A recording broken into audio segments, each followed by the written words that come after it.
Hey, what's going on, everybody? This is Izzy Presley from the Monsters of Rock channel on the Dash Radio Satellite Network. We bring you the best of the best and all the rest, from deep cuts to the songs you expect to hear from the 70s all the way until today. Check us out online at themonstersofrock.com, on Facebook at Monsters of Rock Official, and Twitter and Instagram at Monsters of Rock. You can catch me every Monday through Friday at 7 a.m. Yankee time and 4 a.m. Hollywood time.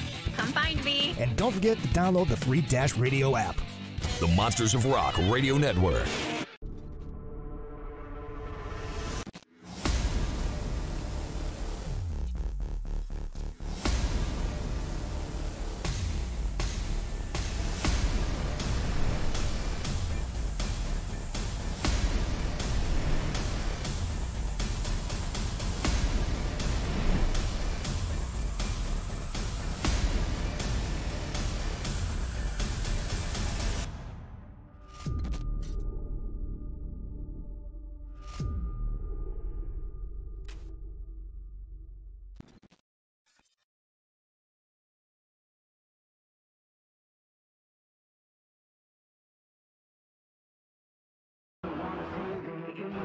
A sport that bridges generations.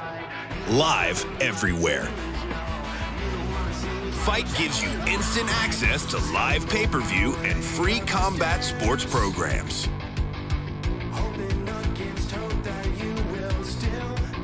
Check out our combat sports schedule at fight.tv. Fight. Start watching. Are you looking for a good fight? Check out the Fight pay-per-view schedule. Watch on the biggest screen in the house. What's the fight tonight? MMA, boxing, pro wrestling, live on pay-per-view. Just tap play and pick a screen to watch on.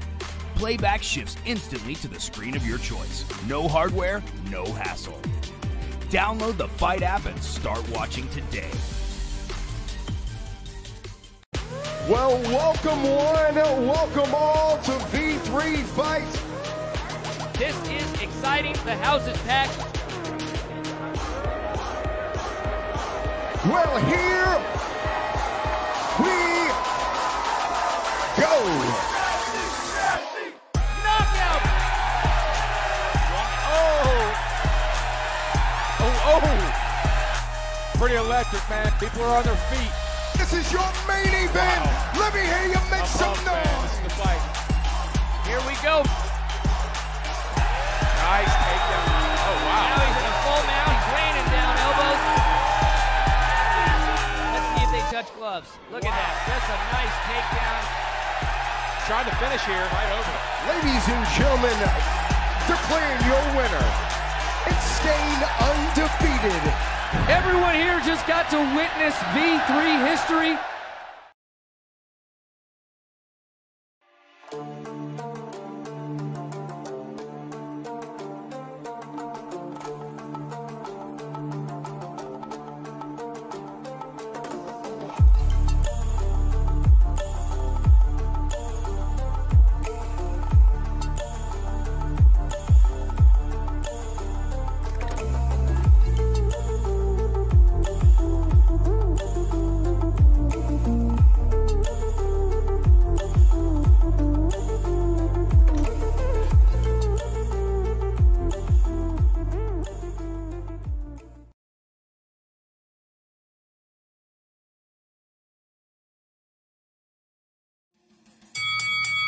This is Chris Allen of the MMA Fight Bible and John Boy McElroy of Martial Arts Chat Podcast with your weekly MMA Power Hour news update. In the MMA news this week, UFC President Dana White has given his thoughts on a timescale for Tony Ferguson returning to the cage that's following a restraining order placed on El Kakui from his wife. Dana said Tony had hit me up after the Max Holloway fight went to Poirier and was saying, "What's next for me?" White went on to say, "I said, well, we can get you a fight with Al Quinta," and reaching out to Al, he was interested in the fight. But the reality is now that Tony has a lot of personal problems that he needs to deal with, and I don't think that putting him in a fight right now would be in his best interest. He needs to handle his personal stuff first. Ferguson seemed shoo-in to be fighting for the UFC interim lightweight title once held against either Holloway or Poirier, but the UFC 236 main event will be between those two and not Ferguson. And it has become clear over the last week, though, that Ferguson is going through issues at home that could keep him out of the octagon entirely.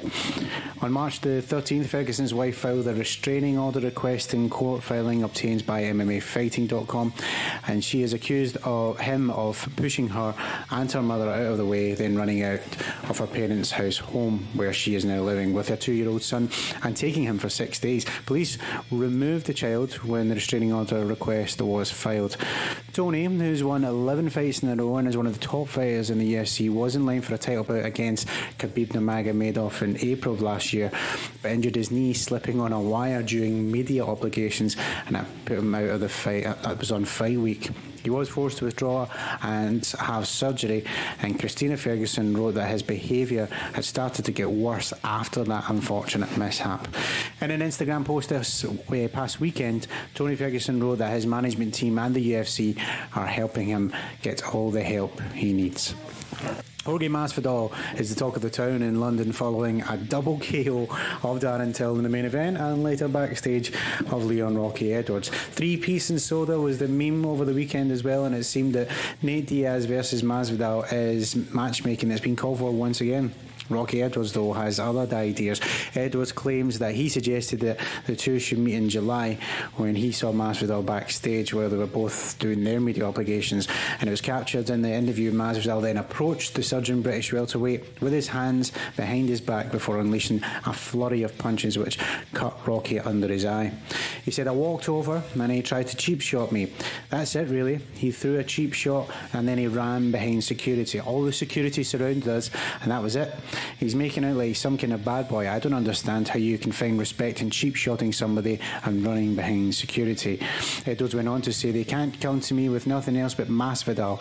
It's Masvidal or a title shot. I'm on a 7-fight win streak in one of the hardest divisions in the sport. I should have had a title shot already. Everyone else gets title shots after 3 or 4, maybe even 5 wins. I'm on a 7-fight win streak and I'm fighting back-to-back tough guys. It's either smashing Masvidal's head in or a title shot from me. Should be interesting for sure." In other news, current UFC bantamweight champion TJ Dillashaw has recently come out with a statement which has shocked us all. TJ Dillashaw has said he's had to vacate the UFC bantamweight title after failing a drug test after his last match versus Henry Cejudo for the flyweight title. TJ Dillashaw did go down in weight for this fight, but it did seem to look, he did take the weight cut, didn't look too hard for him. He seemed quite confident, he didn't look too drawn or weathered, but you know, you don't know what's going on inside a fighter's body, so if something was taken to help this, I don't want to make any accusations whatsoever. This may have been the case. USADA are yet to release what the drug was, and we currently wait the statement they release on that topic. Shortly after finding out about the USADA ban he was about to receive, TJ Dillashaw did go to social networking to address all his fans to explain what is going on. He stated, "To all my fans, I wanted to be the first one to let you know that USADA and the NYSAC have informed me of an adverse finding in a test taken from my last fight. While words can't even begin to express how disappointed I am at this time, please know that I am working with my team to understand what has occurred and how to resolve this situation as quickly as possible. Out of fairness and respect to the rest of my division, I've informed the UFC that I will be voluntarily relinquishing my title while I deal with this matter. I want to thank you all in advance for the support," and that's where it ends. So what will happen next with TJ Dillashaw, we don't know, but we'll have to wait and see. But I'm sure he'll be back and clean, so let's see what happens. And yet again, Conor McGregor has made the news this week as he may finally have decided to take a fight if it is going to be in the co-main event. Previously, he was scheduled to fight Donald Cerrone, but said, "I'm not going to take the fight if it's the co-main event." Recently, he has come out and stated, "Well, if you are going to put me in a co-main event, then I've got one request, and that request is back to what you said in the past. If you want me to fight in the co-main event, then I want my UFC shares, which I've earned." McGregor in the past has demanded he wants shares in the UFC as he feels he brought them a lot of money one year, but this is yet to be happen and he probably won't receive his shares, so we will continue to wait for him to re-enter the cage whenever that may be. It's a very proud and happy day for us all in the UK, especially after finding out when finally we've got a UK fighter who has been entered into the Hall of Fame. Michael Bisping recently found out last weekend, as we all did at UFC London, that he was going to become the latest inductee of the UFC Hall of Fame. Not many people will actually argue with the fact that Michael Bisping deserves to be inducted at this honour of the Hall of Fame of the UFC. Michael Bisping has faced all the toughest opponents in his division, past and present, always proving that he can stand in there toe-to-toe with the best. Bisping did have a slightly up and down career in the UFC, but when he did lose, he's losing against fighters such as Rashad Evans, who went on to be a world champion, Dan Henderson, world champion, Wanderlei Silva, and the list goes on. But losing to these guys means nothing. When you see the fights he has against them, he goes in there toe-to-toe, stares them straight in the face, usually talking quite a lot of BS at the time. And he never showed any fear, never showed any holdback to get in there anytime, any place, even if it's on a few days' notice. And towards the end of his career, he was fighting basically with one eye. So he had a bad injury at one point in his career where he received a detached retina, and that kept him out for a while, and he was always struggled to see through that eye. Now I remember him saying he's even got a glass eye in there now. It's not even a real one, so he's pretty much lost all his sight there completely. So it's a good time for Bisping to retire when he did. It's just over a year ago now. It's a shame he had to go out on a 2-fight losing streak. Don't get me wrong, one was against the ever great George St. Pierre, where unfortunately he did lose his title to GSP, and then he fought very soon after against a very, very tough Kelvin Gastelum, and unfortunately he was on the receiving end of one of Gastelum's massive hooks. So I think Bisping did the right thing by ducking out when he did. It might have only been a 2-fight losing streak, but he didn't want it to be a 3 or 4 or a 5-fight losing streak, so he ducked out at the right time. He's doing a great job as an analyst and a commentator, so I hope he carries on doing that with the UFC, so we keep on seeing him week after week. I personally am a fan of him. I've loved Michael Bisping since the very beginning, being a UK fan, back in the day when we had there were subtitles under every time he spoke because of his accent. So I think we can all look back now and have a bit of a laugh at that, seeing as we don't need subtitles anymore, as everyone's starting to understand him just a little bit better. That might be due to him living in the States a bit more. Well, I don't know. Anyway, Michael Bisping, great career. We look forward to seeing you going forward with the UFC, and good luck with everything. So, the refs have called it. This is Chris Allen and John McElroy with your weekly MMA Power Hour news update. Coming up next is another knockout episode of the MMA Power Hour with Colin and Adam. Until next time, we're tapping out.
Can you feel the power?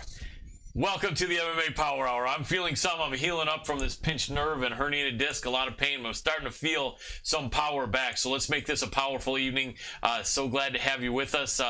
And jump on in, man. We got a great show. Man and woman, rather. Guy and girl. All of our friends. And let me bring in another good friend, Dr. Adam Rohr. Roar your way in here, Doc. Roar.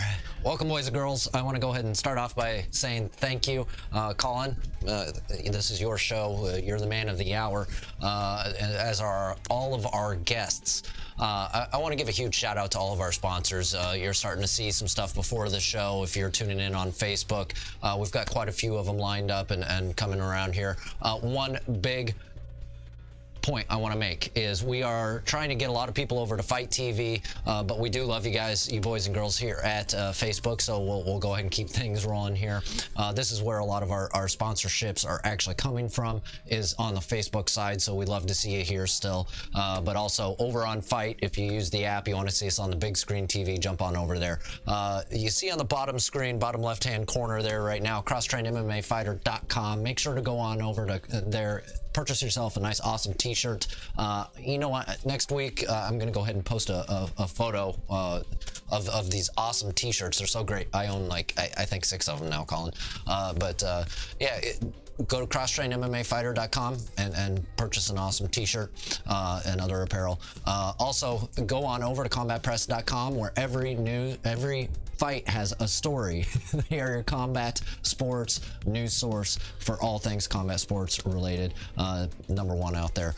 And DigiSouth, you'll see their logo quite a bit because they are actually helping us out with all the social media, partnered up with iFluxy New Media, my company, and we're actually building a nice studio right now, which we are getting moved over to in the next few weeks. So I'm really excited to announce that. In the meantime, if you need social media marketing, if you want to get into the influence world, anything social media related, go to digisouth.co. They can get you a quote. I can be a part of the process. Hit me up with a message on Facebook, no matter what. It's all great. But also, I want to say thank you to the guests before they all come on. We have 3 awesome guests, and I'm going to throw it back to you, Colin. Thank you, Dr. Adam Rorda, for your contribution. Always appreciated and on the mark. By the way, did you guys realize that your parents and even grandparents had Facebook back in the day? You may not have known, thinking that it's kind of a newer thing, but they actually had Facebook. It was called When Their Face Was Buried in a Book. That was Facebook. But right, so Facebook has been around for a lot longer, and a lot of people. That was one of your worst dad jokes ever. Thank you. I know, but I'm known for them, so I've got to throw them out. But here's a classic, and I just want to see if you've heard this one. What do you call a fly without wings? I give up. What? A walk. I like that. That may have been worse than my Facebook joke. No, it's so bad. I love it. It's my favorite go-to dad joke, just because it is hands down the worst joke ever. Absolutely, but my Facebook one was up there as well. It was one of the worst. But might have tied. Thank you. But face in a book, that was what it was, and it was a lot. It was a lot more for the intellectual set there. Facebook. Not that it's not now. Well, it's kind of not. But anyway, I want to look over here and say welcome to all our friends. Daniel, thanks for throwing out the good comments. Keith, I think you heard that breathing loud. I'm always catching, or once in a while catching, when we get on the air a few seconds too late and you hear me take a last breath before we come on. So I think you may have heard that loud breathing since I just ran in here literally about 3 minutes ago. KJ. No, he was talking about during one of the news updates, there was a little bit of a not a feedback, but a hot mic moment. So there we go. But, yeah, we'll figure all that stuff out over time. We're working on it, and just really excited to see that everybody's jumping in here, so thank you. Absolutely. KJ Kordick, my dear, thank you so much for jumping in. We got Roberto there. It just says Colin Crandall join. I'm wondering how I did that when I'm sitting here, but I guess somehow I'm joining. So Colin Crandall, thank you for joining. Speaking of which, yes. Not you joining on there, but you want to set up your phone, hand that to me, and actually do that. Let's do the magic after we get John on, okay. And we can go from there. And I believe we've got about 3 minutes yet, right before we bring our first guest on. Yeah, I think so. 3 minutes before a magical experience that we'll do some magic with, brother. Perfect. Good. So while we're waiting for whatever the great magic is that Dr. Adam Rorda has in store for us, I want to say that you are high in the votes right now. I checked, and for Man of the Year, Sexiest Man of the Year, People Magazine, I think you're in 3rd place right now. So everyone, please throw out their votes there. We need Dr. Adam Rorda to be in 1st place. Voting goes through December, so you got a lot of time. But I think he merits it. I think, it's him against some other people that no one's ever heard of anyway. Well, I'm trying to grow my hair out. Hopefully I can get a nice hair sponsor and end up getting some modeling contracts, yes. But we'll see. Exactly. I mean, everyone loves Adam Levine. This guy is like the better looking but shaggier version of Adam Levine here. Oof. So I gotta say.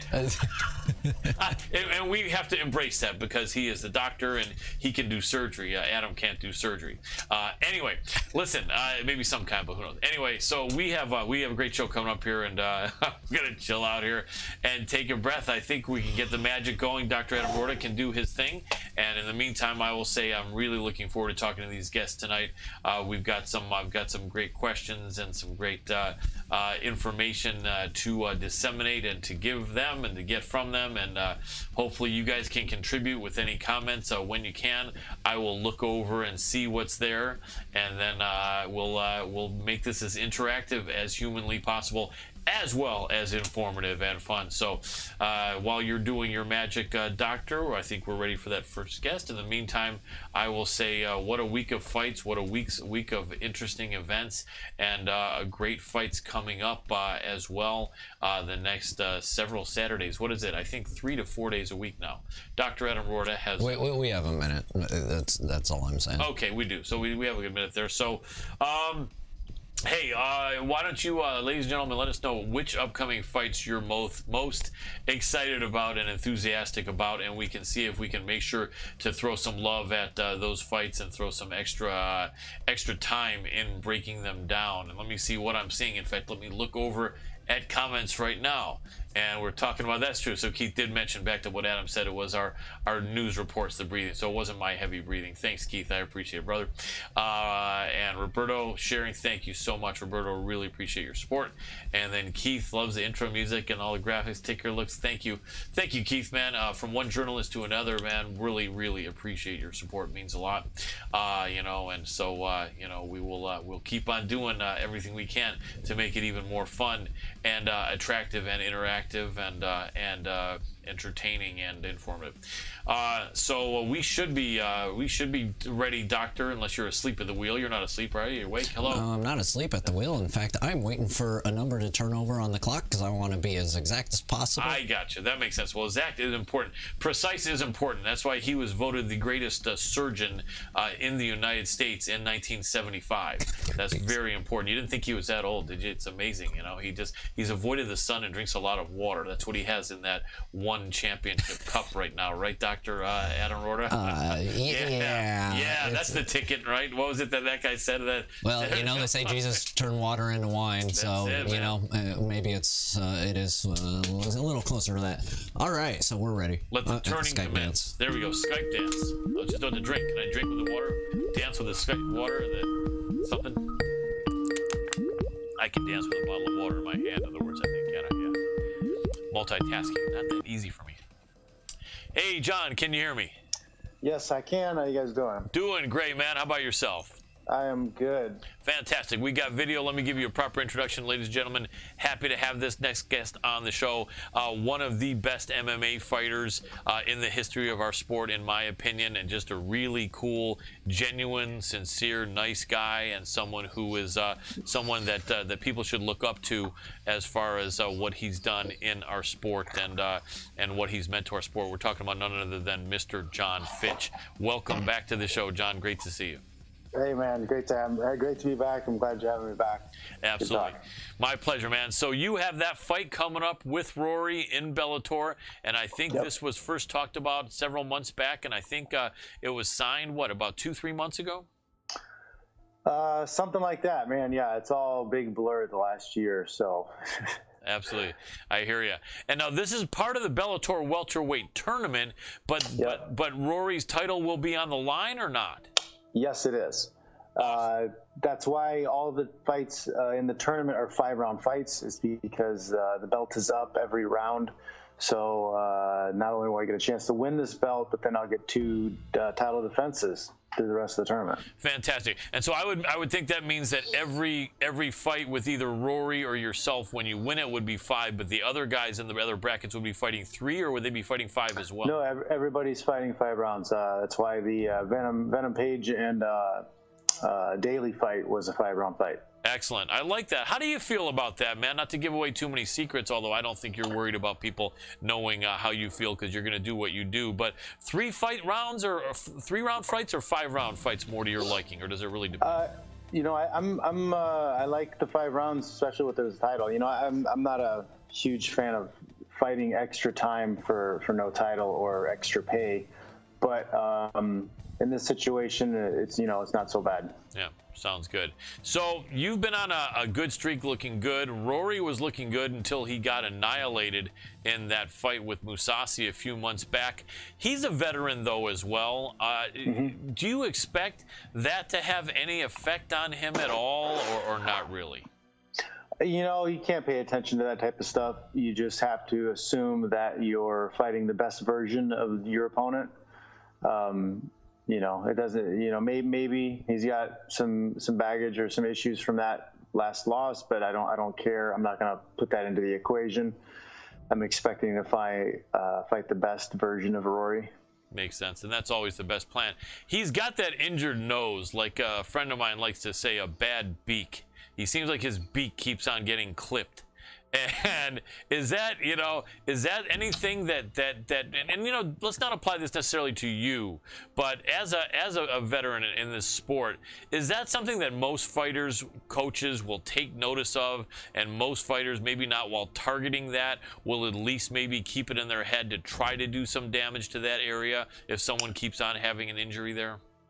I mean, that's pretty basic. That's the little triangle right there. That's a target anyways. That's something everybody should be targeting in a fight game. Hitting people in the chin and then hitting in that spot right there. You can break the nose, make the eyes water, blur the vision. So there's a nerve, right there in the nose. So it's a good spot to target anyways. I'm not going to put too much concern on it. I'm just going to do what I have to do, and if I connect with the nose, I connect with the nose. Makes sense.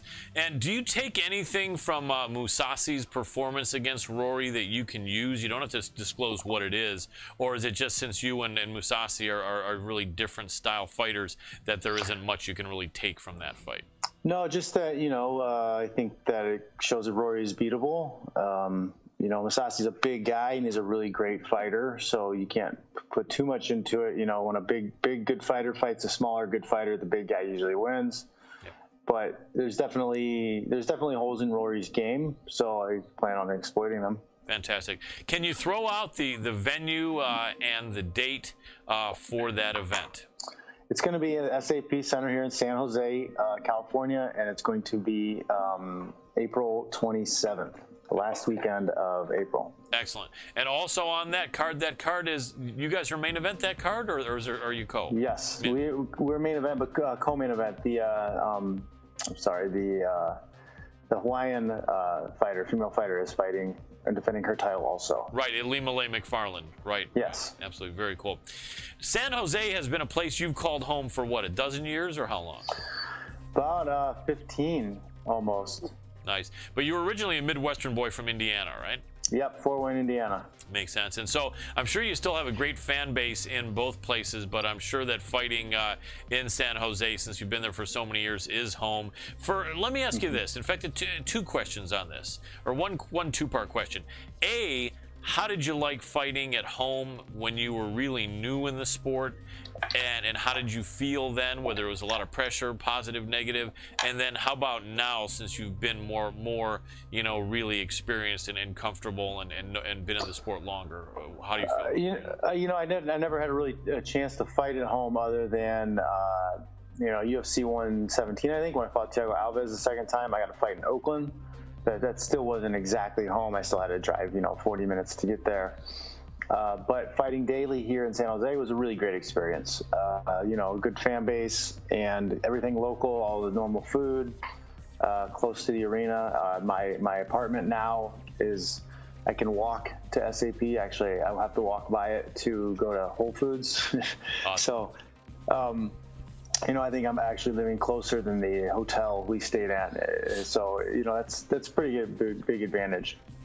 Yeah, makes sense, and a good thing. Rory he's a Canadian, but do you know where he trains? Is he still at TriStar, or is he somewhere else? I think so. I think he's still there. Okay, so yeah, it definitely gives a somewhat of a home field advantage or whatever. Yeah, in fact, after this interview, I'll go do my cardio here, and I look out the window and I'm looking at the SAP Center. Wow, that's really cool. You could maybe do a run over there at some point. Would you ever think of running over to a venue to fight? Probably not, right? Probably not. Yeah, it would be. Maybe I'll walk, but yeah. Makes sense. Sounds good. So, really good fight here, and I think I remembered a while back I talked to you that Rory hadn't really been someone on your radar for a very long time, but for a little while. And you know what can you tell us about that? were you kind of aware of him in the past, or were you never really thinking that would be an opponent that you would come up against? No, I mean I've heard the name, I've seen clips and whatever, but I kind of I don't watch as much MMA as I used to. I've started to watch more in the past year, but I kind of stepped away for a little while. It became too pro wrestling for me, too gimmicky, and I never saw the matchups I wanted to. So as a fan, I lost interest. But I still love to fight. I still love to compete. And that's, I'm not a tater. I'm not a spectator. Yeah. I like doing things. Makes sense. Absolutely. Should you win this fight, you are going to be fighting in the next round of the tournament, putting your title on the line. And that would be what, within 2, 3 months, 4 months? Something like that. It's looking like they want to finish the tournament this year. Oh, so there could be 3 fights, before December. Wow. Or at least early in the next year. So it's going to be kind of rapid fire, which is good. I like that. I don't want a lot of space in between fights, right?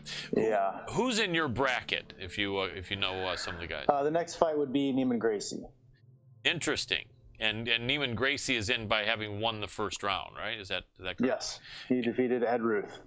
Interesting, right? And was that a surprise for you? Ruth is a pretty good wrestler.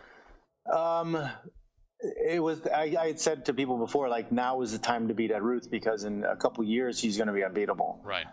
The holes in his game are a few positional submission type things. His striking's really good. His cardio's great. Fantastic. Positioning's great. Wrestling's on another level. So he's somebody who is going to grow into a dominant guy if he keeps the work pace that he's on.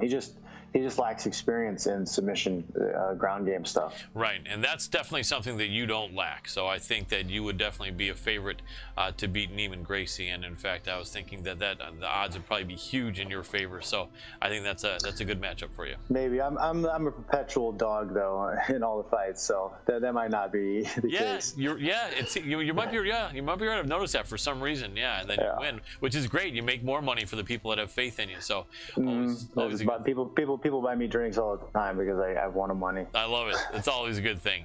So you're training at AKA as usual for this camp, and you train a lot. Yeah. I know with Habib and anyone else helping you out for this camp, giving you different looks. Well, Habib and the Russians aren't in town right now, but we have a lot of young guys to help, to push. A lot of guys to rotate in and train with. So, we also have a number of guys who are fighting on this Bellator card in San Jose also. So plenty of bodies, plenty of guys to push. Absolutely. And then AKA's got some interesting fights coming up. That was really unfortunate with Kane. Can you substantiate that to me, I'm one of the guys that really do believe, and I know even Chael Sonnen put out one of his interesting numerous thousands of videos where he did finally say that it looked clear after all is said and done that it really wasn't any kind of a punch that knocked Kane down. It was a punch thrown, a push, and Kane's knee giving away. That's what it looked like to me. It looked like, sometimes you get hit, you don't go out, you just kind of lose, the connection between your brain and your legs for a split second. Yeah.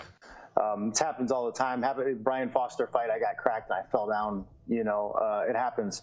So in that brief, he kind of hit that short uppercut, Nagao did, and in that brief second, I think Kane lost enough of his, his whereabouts with, where his legs are, that he relaxed and he put strain on that knee. And when you're that big, you know, a little bit of relaxation at the wrong time can be bad. Yeah, I mean, it looked like Kane was trying to do the splits, which I'm sure he never even attempts, although I'm sure he's pretty limber, but that, you know, clearly looked like something went wrong. I hope he'll be back, you know, and I'm sure he wants to be, or have you heard anything different? Or anything you can share? Hello? Yeah, I was saying I hope Kane will be back, you know, and I would think he would want to be. Although, have you heard anything different? I know there's only so much you can say, but what I haven't seen him since the fight. He hasn't been into the gym, so I'm not sure what he's thinking or what the next steps are. Gotcha. And then DC, you know what I was thinking? You've got the big, what is it? The big pretty Justin Willis. Coming up, and it's kind of ironic because if he gets by Curtis Blades, then I have a feeling DC's not going to want to fight him either, as you guys are teammates, or would that be a fight that you think could be made if Willis gets by Blades? No, I mean, I think that Willis is probably going to need a few more fights before they're ready to put him into title contention, just because of notoriety. Yeah. Just because of the way that they sell fights now. I don't know if Justin has enough buzz behind him. Not that he's not good enough. It's just the sport isn't really merit-based. It's not about if you're good enough for it. It's about, are they going to make enough money off of you to do it? Yeah. So he's going to have to convince them that he's going to make them enough money to be in title contention. And then I don't know how many fights DC has left. I think he's waiting for that one big fight with Brock and call it quits. Yeah. Call it quits. Yeah. You know, it'd be interesting if Kane chooses DC. You know what I was thinking? If you've got all this, okay, sorry, I just had a little bit of feedback in my mic. If Kane decides not to come back and DC retires, it would be kind of ironic if Willis does eventually take over, because Willis looks almost kind of like a bigger version of DC. You know, he's almost looks like he could be his cousin. He's really athletic, and he's a big puncher. You know, he's got a lot of ability and a bright future, I think. Yeah. Now, you guys are really elite level wrestlers. I'm not trying to get you to give away any secrets, but is Willis's wrestling anywhere near you guys, or is he not really that much of a wrestler? I'm sure you got to respect what he does. But he's definitely a competent wrestler. He knows what he's doing. He knows how to move. He's very agile for his size, deceptively agile. So, you know, he's going to be all right in there against good wrestlers or guys he needs to take down. Cool. And then you guys also had a Blagoy Ivanov win. I saw Javier in there. That was a really interesting fight, man, against Ben Rothwell. And, you know, Ivanov, I like the things he says in English. Sometimes are funny, but they make a good point. You know, like when I asked him what he thought out there about his performance, if it was merited to win, and he said, I think if you throw more punches, you land more punches, then this is a way to win. I said, oh, that actually makes sense, you know, and so yeah, you know, so he did. He's a character. So you guys got some great guys there, an amazing team, man, for so many years. Keep it on going. And you know, we had Javier in here about a month ago for a really good interview, right? And I remember that that for a while there was all these injuries there, and AKA was getting this reputation of having you know, everyone just beat the crap out of each other. And I remember you had told me that's not what's happening. And but you know, as a journalist doing my job, I decided to ask Javier, and he agreed that you guys were never going in there in berserker mode, but he said that maybe about a year and a half ago or so, or 2 years ago, he decided to try to even more curtail injuries with great wrestlers, because that's, you know, probably why a lot of injuries happen. And he said he told everyone there. Go ahead. Yeah, I think a lot of it is the wrestling mentality. Is you know, you do more. If something hurts, you do more. I don't feel good. I need to do more? And that mentality doesn't translate as well into fighting. It results in injuries or more sickness. Yeah. So I think a lot of it comes from the wrestling background of having a limited amount of time to compete, because we have a season. So if you have you know, your shoulder is sore, you don't have time to take off. Yeah. Absolutely, but I guess that what Javier instituted a year and a half ago was that you guys gotta, if you're not feeling well, don't go in and go hard. If you had a bad mood and you're angry and you're fighting with your girlfriend or wife, don't come in and train hard. If you're and I think that's probably helped, because in reality, in the last couple of years, it's been very rare to hear about injury pullouts from AKA. I don't know if there's been any. Oh, yeah, I think we've had a shift in drilling more, like switching things to more intense drilling rather than just battling it. Like Thursdays for like a decade, we used to do marathon rolls. So Thursday was 10 5-minute rounds of hard grappling. And that's Thursday. It's at the end of the week. You're never going to fight for 10 rounds. No. So you're best at keeping all of your hard goes to 5 rounds. You should never be going over 5 rounds, because you're never going to fight more than that. Yep. And then replace the other rounds with drill. You can do, hard drill pace, flow training, things like that are better off for you. You're not going to get injured, and you're still getting the reps you need to. Absolutely. Now, speaking of injuries, you I know, in all the years you've been in there, not trying to seem like you've been in there forever, but in the good career that you've had and are still having, I'm sure you've taken your pain and injuries. Something that a lot of people don't realize is just because someone doesn't have injuries that put them out for a year or two doesn't mean that their body feels like it did when they were 18 years old. I'm sure it doesn't. But you've been pretty good about not having bad injuries very often in your career. In fact, I can't remember what was more than 1 or 2, or what has there been? Well, part of the problem is I've fought injured a few times, and that was a bad idea. The Hendricks fight, I didn't have much of a training camp because I had one leg. Yep. The Maia fight, I should have pulled out the day of the fight because I was extremely sick.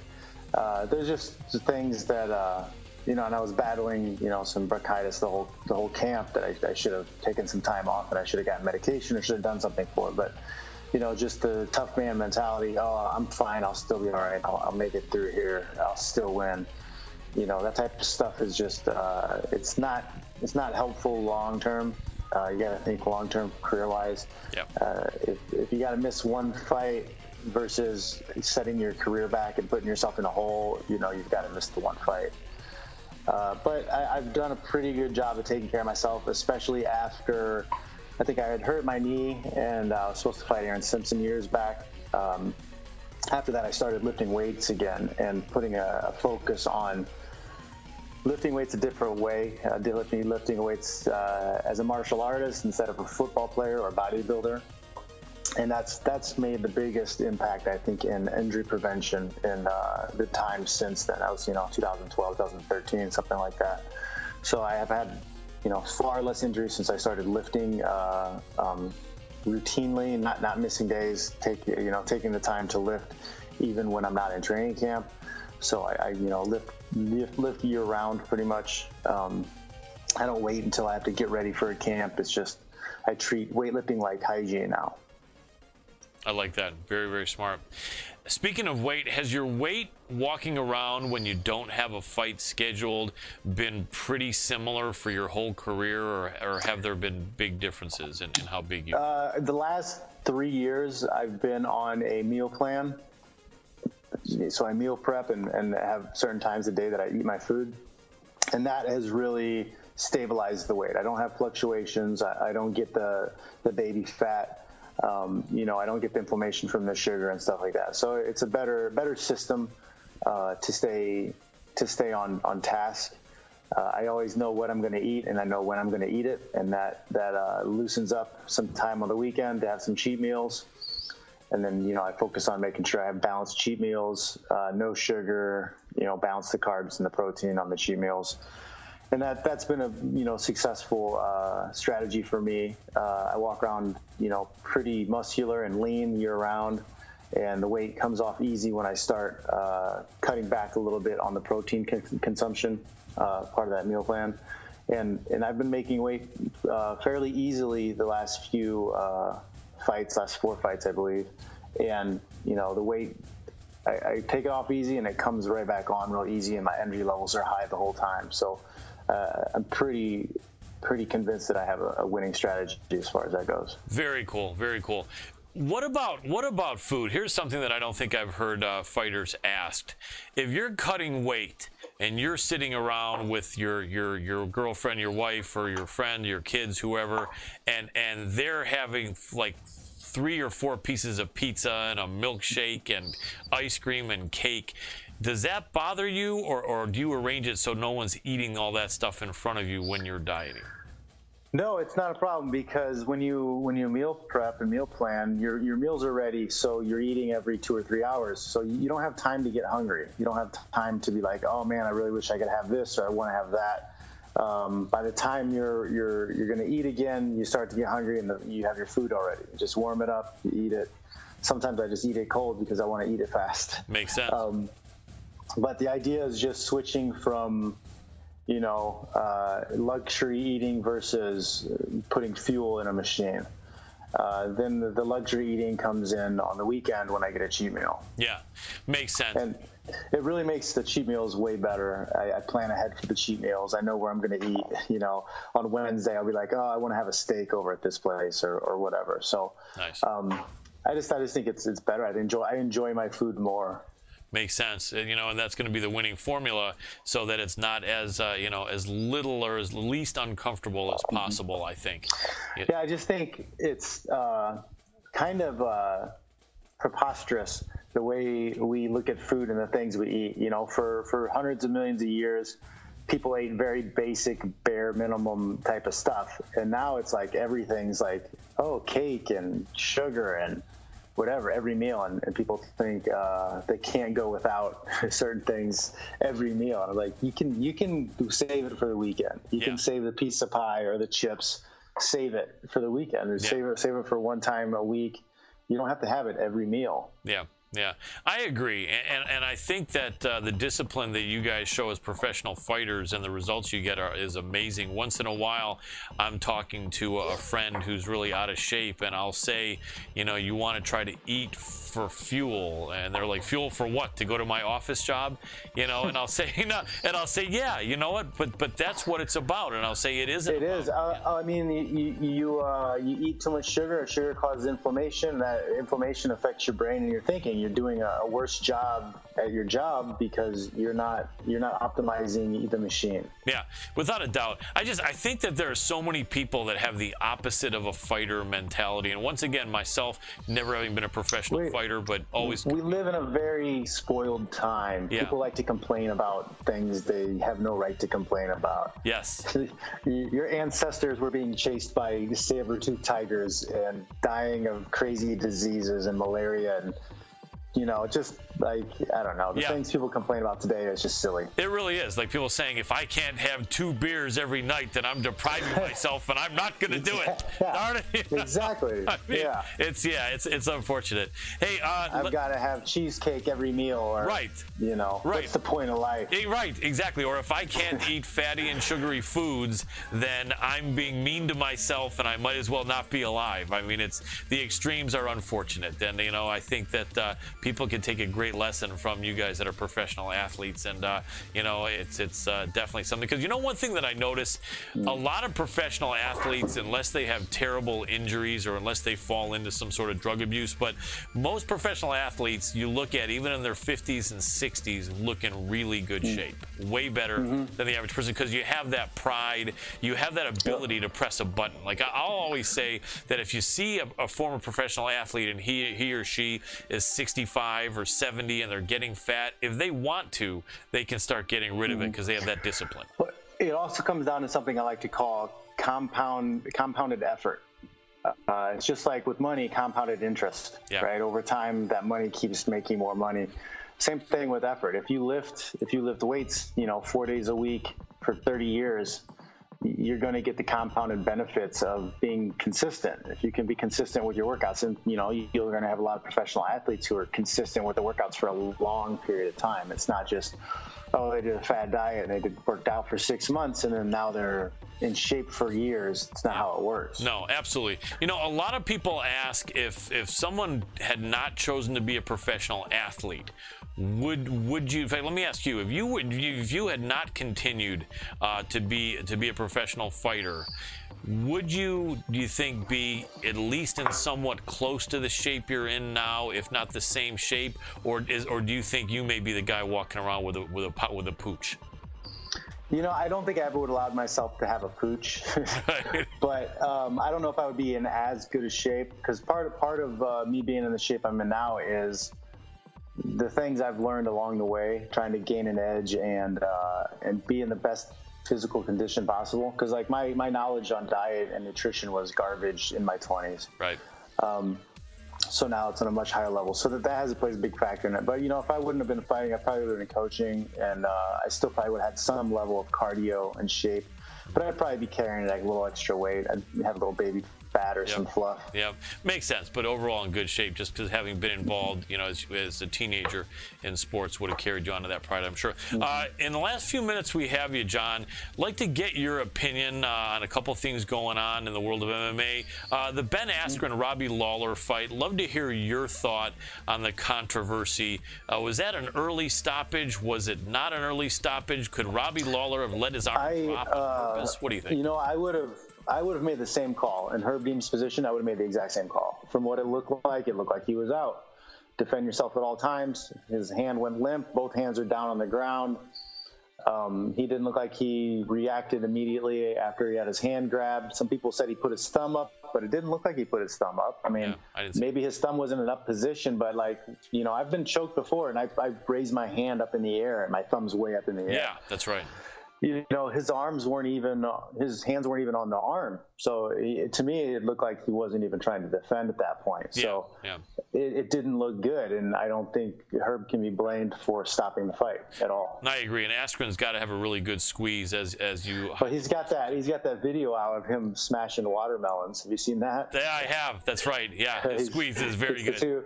Now I want to go out and get some watermelons and see if I can do 3. I like that. I bet you could. Do you think there was any possibility that Herb may have called the fight against Ben when Robbie was pounding on him, or do you think Ben was never in that much trouble? It was close, but Ben kept moving. He didn't stop. So, you know, you got to let it go a little bit. Yeah, makes sense. Usman and Tyron Woodley. Was the whole reason that Tyron looked confused and out of it that whole fight just the fact that he didn't expect to be out-wrestled?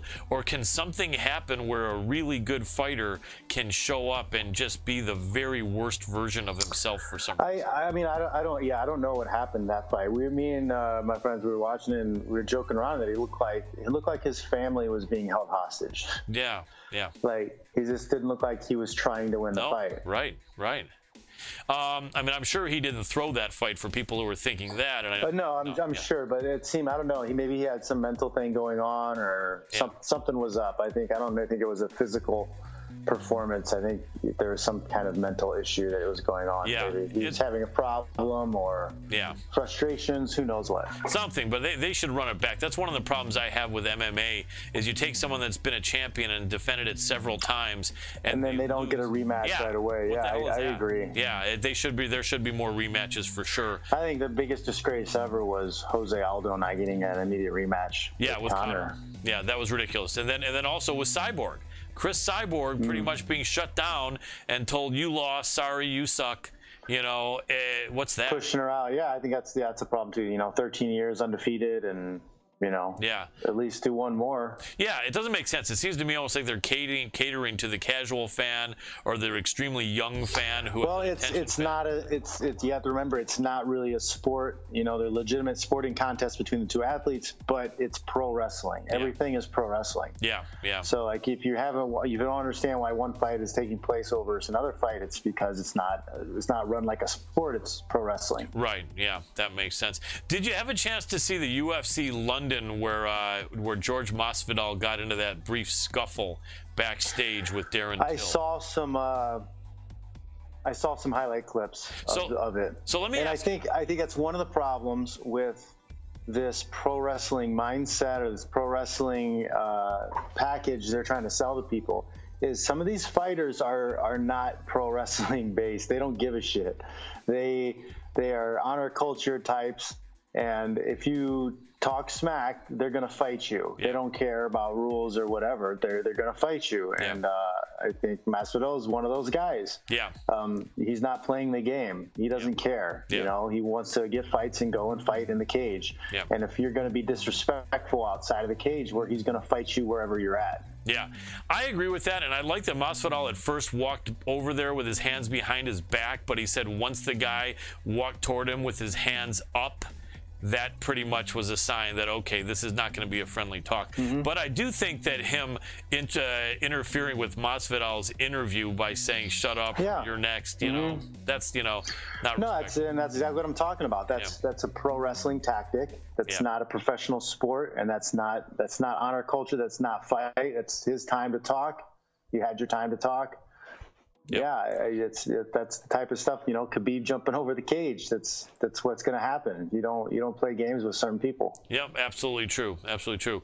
Well, John, I'm excited for this coming up fight, April 27th at the SAP Center in San Jose. I would think there may still be some tickets available, so you guys can get over there to Northern California. It's going to be great. Otherwise, I think that will be live on the Paramount Network, which is what used to be Spike TV or replaced Spike or something, right?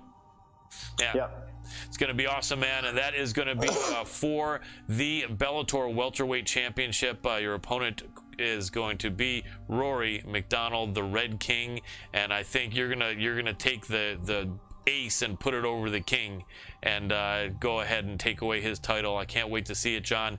Best of luck, man. Go get it, and thank you so much once again for joining us here in the MMA Power Hour. We'll be cheering for you. Guys, check out my book. I've got a book on Amazon. Failing Upward, Death by Ego. It's for sale on Amazon and Kindle. Check it out. And then people can check out my website, johnfish.net. I've got some blogs on there, stuff that regarding my weightlifting schedule and neck health, supplementation, stuff like that. Absolutely, and that's really valuable stuff, ladies and gentlemen, presented in a really fun format. I love the videos that John Fitch puts out, the blogs. The vlogs are amazing, and Failing Upward is a book not to be missed. I will make sure to get it here seriously in the next several days, John, and you know, so thanks for throwing that stuff out there. Go do your thing, man, and we'll be cheering for you. All right, guys, thanks for having me, Colin. You're welcome. Have a great night. You too. Thanks. That was John Fitch. Always good to talk to him. That book, Dr. Adam wrote, Failing Upward. I like that. It's a really good book throughout, I think, nearly a 2-decade fight career. Not quite, but I think not too many years away from that. And at the highest level all the time. And then the fight coming up, man, really think that he will beat the Red King, Rory McDonald. I got Fitch in that fight. How about you, Doc? Yeah, not only because he's a good friend of the show, but no, really, I think this is one that he has a real good chance of actually taking a title and then being I mean, he really is, in my mind, the top contender, and he's a legend in his own right. Absolutely. So, absolutely. This is one of those fights. It's not about a fighter, puncher's chance, anything like that. I think really he's got a game plan in mind that's going to win. Yep, and they usually make him the underdog, and most of the time he wins. Yeah, that's a big part of it. Yep, and I think it's going to happen. Anyway, we're ready for our next guy here, so if you want to get to work on that, not a problem. You can get moving on that, and I know we are not there yet, so in the meantime, I will look at here at comments that I'm seeing a lot of people jumping in. I had a lot of people said some good stuff. Welcome. I saw someone from Ireland. Welcome for all of our good friends from the UK and from Ireland and from Europe. We're so grateful and glad to have you, as well as our friends here from the United States and all continents. We're so happy to have you watching. We've got two more great guests coming up here, and a lot of great fun chat and great information, I hope, and we're going to keep it coming at you. Really appreciate you staying here, staying seated, and joining us. Tell a friend, share the broadcast if you can, put a like on it. Anything you can do to help would be tremendously appreciated, because we're starting to make some moves here. We're going to be in a studio finally, after having talked about it for a while, where we will have guests with us. It's going to look fun and cool as hell, and so we're with your help and support. Let us know. I actually have something on that. Do you guys want to see us at a desk, or do you want to see Colin on a couch? television, me on a couch? What do you want to see from us? Yeah. Because I'd like your guys' input before we start doing the actual set design here. But we've got a studio, and you know, we'll be able to do stuff with the green screen. We're keeping the colors, but the look will change up a little bit. And I just want your guys' insight. Let us know in the comments if you're in the watch party that I just created. Go ahead and jump in there and let me know via there, so that way I can see it while we're live. Otherwise, yeah, we'll get back to you, and let's see what kind of feedback we get. I think that would be kind of cool. Yeah, I would agree, Dr. Adam Rohr. Let us know. You want to see it like a Tonight Show setup, or I'm at a desk and everyone else is at a couch, or I'm at a couch, or opposing couches. Like I remember in the Voice Versus with Michael Chavallo, it was like couch facing couch. I thought that was There's only so much that we'll be able to do in this studio, but you know what? Yes. Give us the ideas, and who knows, we might be able to make it happen. That's true. Fire away any suggestions, and we will seriously consider it. We appreciate all contributions. And so, were you still okay here? Good on this, Doc? All right, sounds good. I had a little microphone issue. Sounds like. Well, that's not my issue. That's your issue. Dropping. That is dropping. Yeah, thank you. You tipped it. You tipped everyone off. I was trying to say technical difficulties, but indeed I dropped the mic. Is what it was. Thank you. It wasn't the mic. It was your earpiece. But yeah, that's what it was. Something's falling out here. You're confused at what everything is today. I tell you what, but I do have a cool purple shirt on here. There we go. So this is maybe, I don't know, it's causing sort of reverse osmosis. That's a water process. I do see that he's not online, so we're going to try here. Sometimes it works, but I will let you know, Colin, you're going to want to maybe reach out to him. Okay. So while we get Skype dance going, if you want to dictate something real quick. Yes, I'll do that.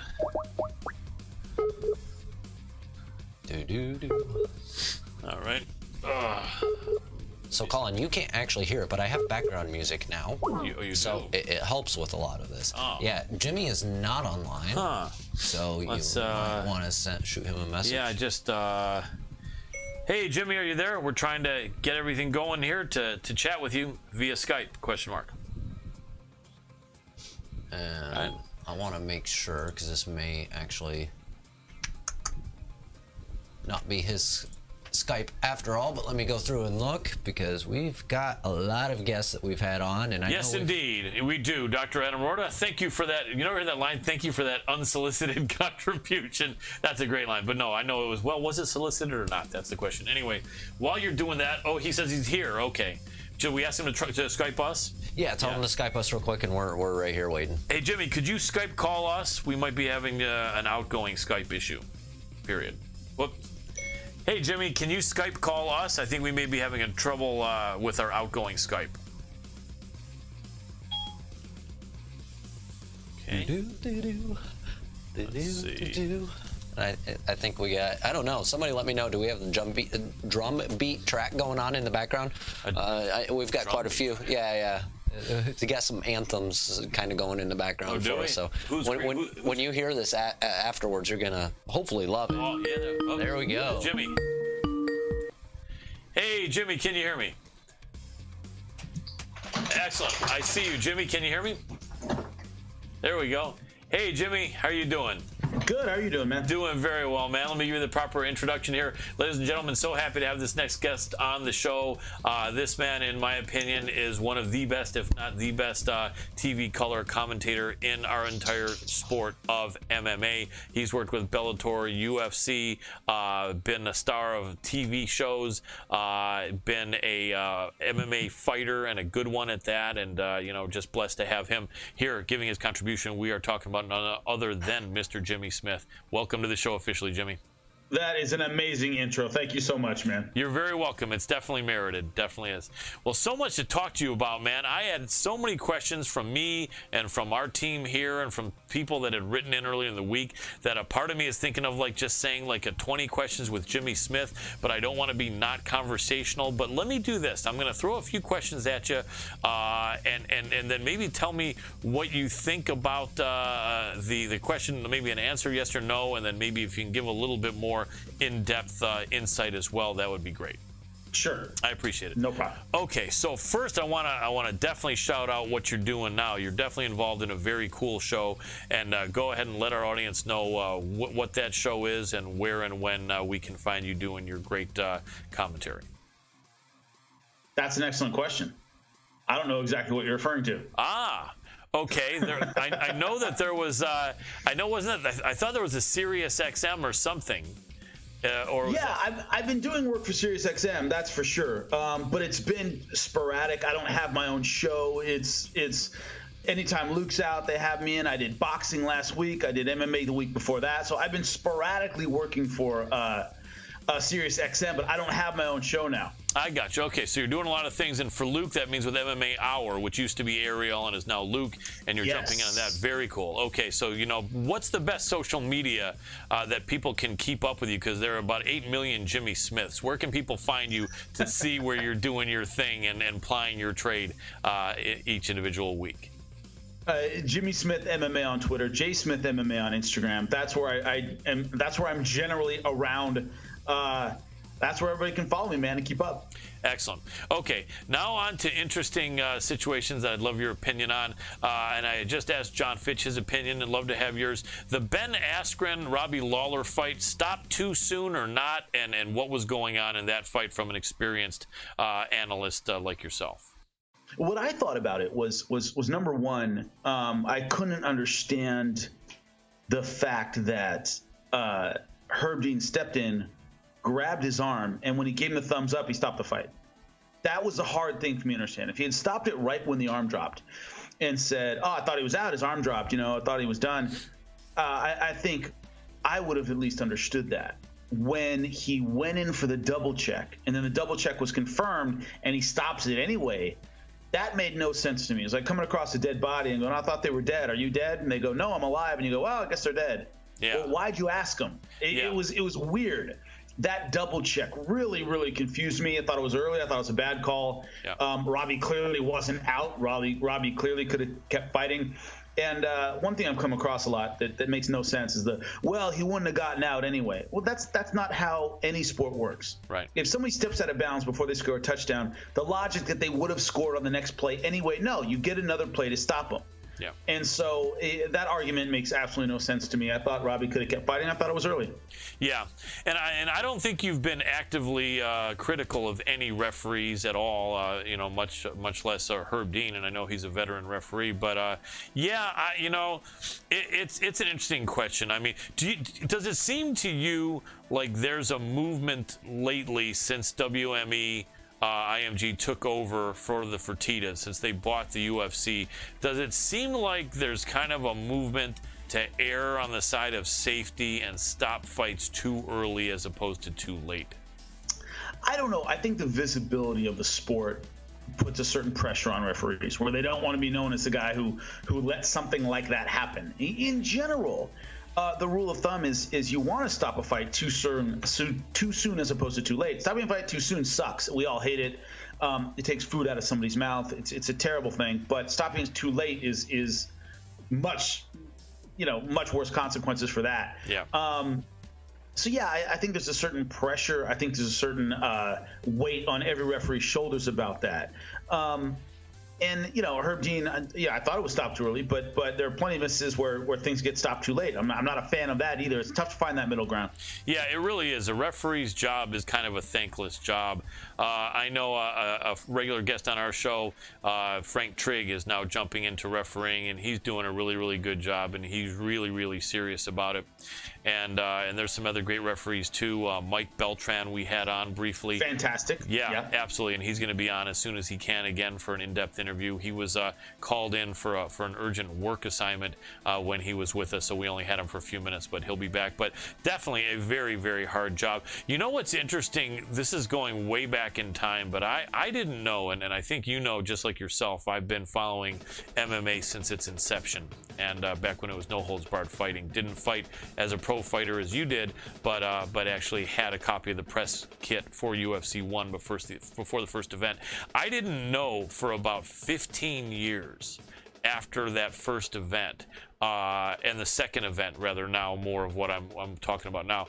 John McCarthy's first event, he was told by Rorion Gracie, you are not to get involved and stop a fight.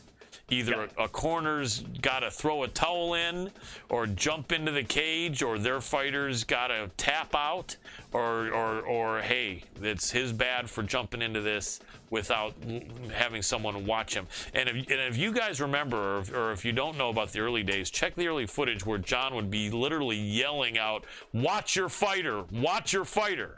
I've seen it. Right, and I remember that I still remember that fight where it was the guy against Patrick Smith. I think it was Scott Morris or something like that. Got full mount and crushed him. Yeah, he hit him like 8 times with elbows. I mean, that was brutal. And I think after that fight, John McCarthy said, he told Horian, I can't do this again. I can't not be allowed to protect a fighter. Yeah, I had an interview with Sam Alvey on Sirius when talking about the stoppage of his last fight. Yeah. And he said, it should be up to me and my corner when to stop a fight. And I go, Sam, fighters get killed doing that. Yeah, yeah. Like, that's ridiculous, dude. Yeah. Like, that's insane. Yeah. And so, yeah, I mean, corners don't want to stop fights. I mean, we've seen it a handful of times in MMA. The entire history of MMA, I've only seen a few corner stoppages. And fighters never know when. They always want to keep going. So, yeah, that's what the referee's for, is to take that decision out of their hands. Yeah, without a doubt.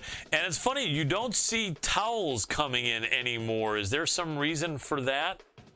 Some don't allow it. I know certain commissions the corner can stop a fight, but they're not allowed to throw an object into the octagon. They have to get they have to tell the commissioner who's next to them, I want to stop the fight, and they'll get the ref's attention and stop it. What they don't want is something going into the octagon. That makes sense. The literal throwing into the towel, I don't think is allowed everywhere. That makes sense. And it seems like fighters' corners are seeming to wait until the end of the round. You don't see what we just talked about in evidence very much, do you? Where the fighter gets the commissioner's attention, and during a round they stop a fight. Or have you seen instances like that in any? I've seen one or two, but hardly ever. Yeah. Hardly ever. Because another thing is that generally if it's that bad, usually the referee stops it. Yeah. So in the corner, in between rounds, is when you see somebody, man, this guy's not good. And like if you saw Chris Liebman's last fight. Yeah. In the UFC. Yes. It was Uriah Hall. Was that Uriah Hall? Uriah Hall. He didn't know where he was. Yeah. And his corner was going like, "You're fine, you're okay." And he's like, "Dude, I don't know what's going on." So, I mean, that was almost like they were trying to get their guy out there, and he was going, "Dude, I got hit so hard, I don't know where I am." Yeah. That should be it. I mean, where was it? We saw a fight where a guy fell off the stool, passed out on the stool, and they sat him up again and sent him out there. So I don't know what certain corners are thinking these days. I have no idea. Yeah, that's crazy. It is crazy. It's bad. It's unfortunate. I think the mentality might be that we gotta keep riding this horse to the finish, because somehow we could end up winning some sort of a prize. And I guess a fighter hates to lose. Is there any way around the fact that at the highest level promotions, and maybe more in the UFC, I think possibly Bellator and ONE FC might be a little bit better about this, but and I'd love your opinion on that too. I get the feeling that in the UFC, fighters are kind of told, maybe not by the UFC directly, but by their corners or their management or whoever, that it's not a good thing if you lose one fight here, because you could be cut, but if you lose 2 fights, more than likely you're going to be cut. And if you lose 3 fights, for sure you're going to be cut. I get the feeling that fighters are worried right off about any losses in the UFC, whereas that sort of criteria is not as great in the other organizations. What's your thought on that? I think I don't know. I have no personal experience with ONE FC, how they run things. It's on every fighter's mind. Yeah. Whether Bellator, every promotion I've ever worked for, that's been an issue. Fighters are worried about getting cut. I mean, we say in the fighter meetings or whatever, sometimes they'll say, "Oh man, I know another bad one and I'm out," and all this. So it's a universal problem. Yeah. Now, how quick a corner is, a promotion is to cut somebody, that's a matter of perception. Yeah. You know what I mean? So, yeah, the UFC might be perceived as, you get a tighter leash and, God, I can't lose 2 in a row. But in every promotion, fighters worry about it, because you never know when it's your turn to go. And I've seen fighters that were doing great, lost a competitive fight, and got cut. Yeah. And so I don't always see necessarily a rhyme or reason to it myself. Yeah, I agree. In the instance of UFC 235, love to pick your brain on that a little bit. Ben Askren would have been great had you been there to call that, because I know you called all of his fights in Bellator. What did you think of Ben's overall performance? Did you think he was in danger possibly of having the referee call the fight against him? And how did you feel? How did that fight go as opposed to what you thought was going to happen when Lawler faced Askren? There are two kinds of Ben Askren. There's Ben Askren when he can get a takedown, and there's Ben Askren when he can't get a takedown. And they look totally different. Yeah. The Ben Askren who couldn't get a takedown early against Robbie Lawler was a punching bag. Yeah. Now, he was moving enough that I didn't see, he got hit a couple times, and I thought, man, one of these might put him out. But when I saw that he was still moving, I didn't think they'd stop the fight. He was still moving and rolling and doing his funk thing and all that stuff. Then he got in close and was able to start getting his grappling game going. And he looked like a different guy.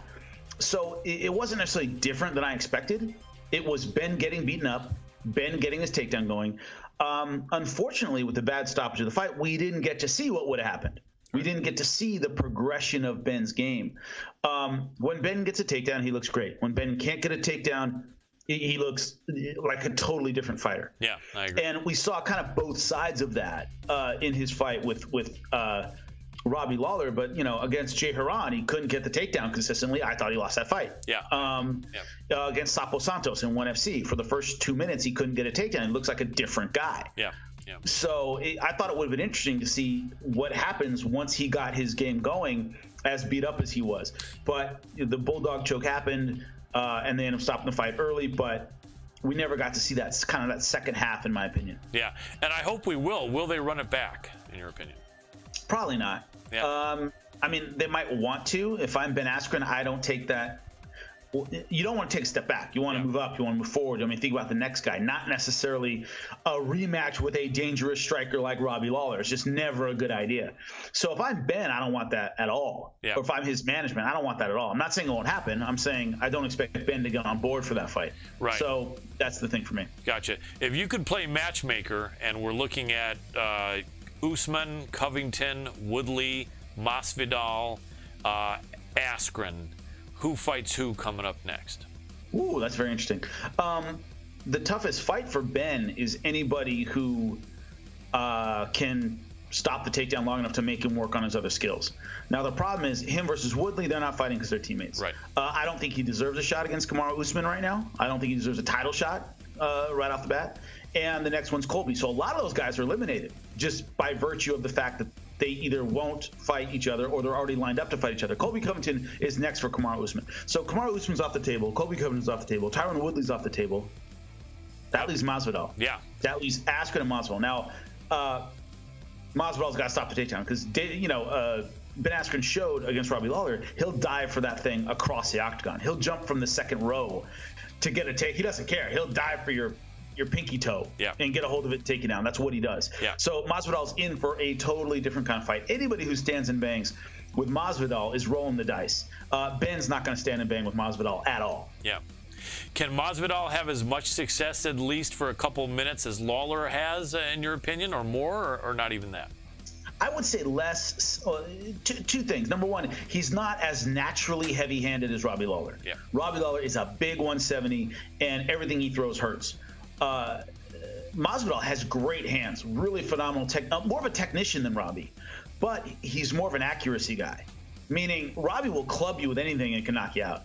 Masvidal plants that one on your chin. The problem is that kind of style is tough to do against a guy who's shooting at your kneecap for 15 minutes. Yeah. So it's hard to time a guy who's always diving in. He's not going to stand and bang long enough. We saw in the Darren Till Masvidal fight. Darren Till looked good in the first round, but when you stand with Masvidal long enough, he'll eventually find that sweet spot to take you out. Yeah. I don't see Ben standing long enough for Masvidal to find that sweet spot like he does against other strikers. No. That's the hard part. Yeah. Not that he can't win, but I think it's Robbie Lawler would have a better chance just because Robbie can hit you anywhere and hurt you. Yeah, makes sense. Ben Askren is becoming an entertaining, outspoken member of the UFC, and he's getting a lot of press. He's got a great personality. People are making fun of his hair, his body. He's wearing jeans and flip flops and a cotton shirt buttoned down. Do any of these things that seem to be endearing him to the public make Dana White like him any better, do you think? Hey, Dana White likes whatever makes him money. Yep, that makes sense. So, I mean, let's not even, I don't like this guy, I don't like that guy. The Colby Covington thing where he hunted him down in Vegas and interrupted his blackjack. And Dana said, look, I don't hate this kid. Good for him. Do my work for me. Nice. Keep promoting. Keep getting people talking. People have this idea that I'm not saying Dana doesn't. I mean, I don't know Dana personally, but I'm not saying Dana doesn't take things personally. I'm saying, dude, show me the money and you can wear whatever you want on stage. Yep, you can wear flip-flops and yell and scream. You can do whatever you want as long as I get paid. Yep. And Ben Askren is getting eyeballs on him. He's getting paid. He's getting Dana paid. Absolutely. So screw any personal feelings you have. That's the important part. Absolutely. I think that you're right. He's probably liking him better because he is promoting. A couple interesting fights coming up I'd really like your opinion on. Anthony Pettis jumping up to welterweight to fight Stephen Wonderboy Thompson. To me, if you're a lifelong lightweight and you have an opportunity to change divisions and you choose featherweight, why in the world at some other time are you choosing welterweight? To me, it doesn't seem like it's well advised. However, looking deeper into it, all Anthony Pettis has wanted is guys that weren't going to grind on him, guys that weren't going to wrestle him, or guys that weren't Tony Ferguson. And he's got a guy in Wonderboy Thompson that's neither of those. The guy just happens to be a lot bigger, a lot taller, rangier, if not younger, then still definitely less miles on him. Overall, seems like a really bad matchup, but I think that there may be something that people are missing. Can you shed any light on that? And is there something that maybe gives Anthony Pettis a chance in that fight? Unless going up in weight class really rejuvenates him. Meaning, if 55 really took a lot out of him and he's a different physical specimen at 170, that might be something. The problem is that he's taking on, I did, once again for SiriusXM last week, I did the boxing match, Errol Spence Jr. versus Mikey Garcia. Right. I did the post-fight show. Nice. And one of the things I said, it was a wipeout, and I was picking Spence Jr. before the fight. And I said, why wouldn't Spence win? He's bigger, he's stronger. It's his weight class. Mikey Garcia is coming up. He's a technician. He has a higher knockout percentage. Why wouldn't he win? Wonderboy Thompson, the same thing. You'll have trouble finding what I call the X's and O's, the tactical or physical advantage for Pettis in this fight. Thompson's bigger. He's stronger. This is his weight class. He's an outstanding striker. He's rangier. He's taller. He's, there isn't anything you can point to with Pettis to go, oh, he does this better. Right. I think Thompson's a better striker who's on the feet and impossible to figure out. It's like fighting a Rubik's Cube. You're trying to solve the puzzle while you're fighting him. Did a great job against Masvidal. I don't see a very clear path to victory for Pettis in this fight. Very tough fight for him. Very tough. Yeah. Quick one for boxing, since you just mentioned it. Errol Spence or Terrence Bud Crawford? That's a tough one. Errol Spence right now, I think, planted the flag as the best welterweight in boxing right now. Terrence Crawford, what he does is he reads guys so well. He finds the opening. So rounds 5 through 10, he starts taking you apart. He figures out Anderson Silva in his prime. He might take a couple minutes to figure out, but once he got the combination of that safe, he kicked it open. And that's what Crawford would have to do against Errol Spence Jr. The problem is what I saw in the Mikey Garcia fight, Errol Spence Jr. just doesn't have a lot of gaps. He doesn't have a lot of flaws. He's a southpaw with a great jab, great sense of range, excellent timing, really tight with the left hand. I didn't see anything where I can go, okay, that's the advantage.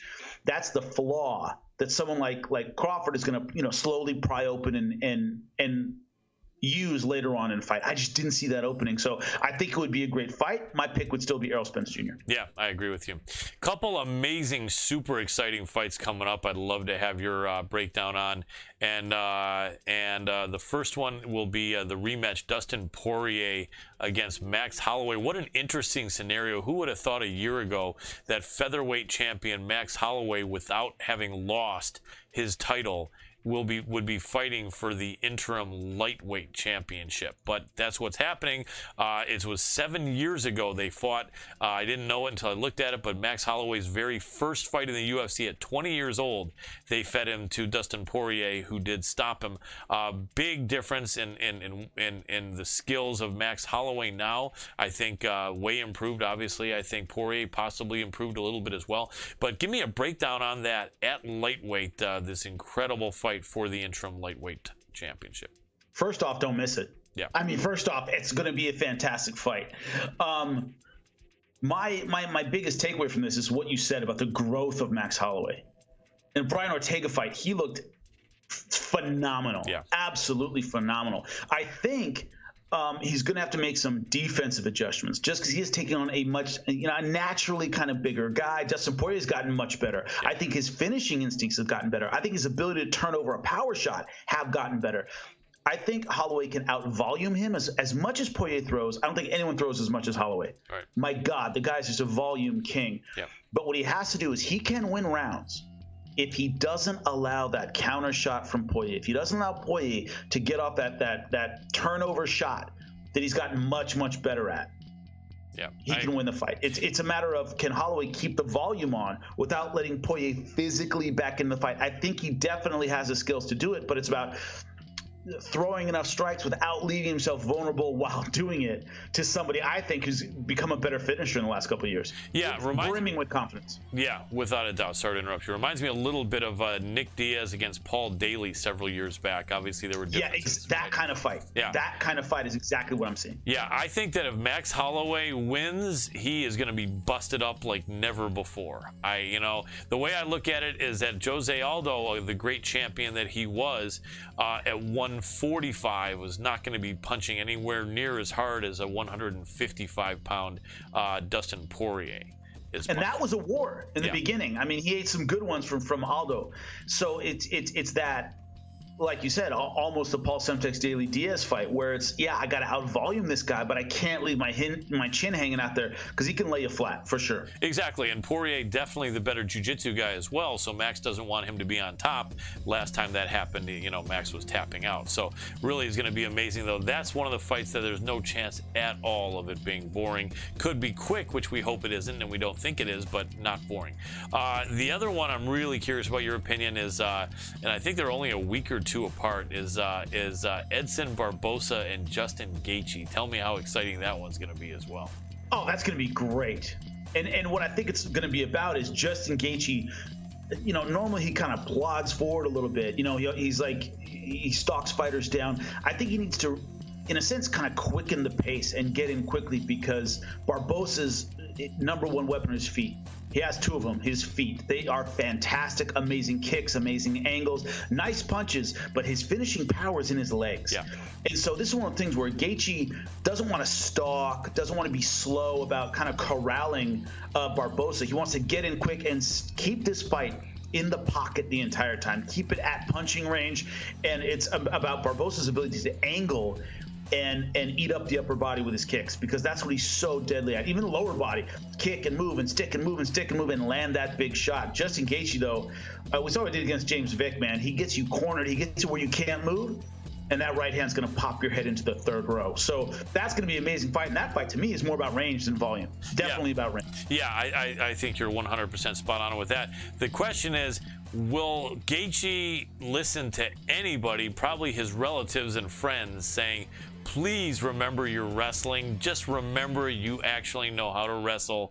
And he's not going to do it. He won't.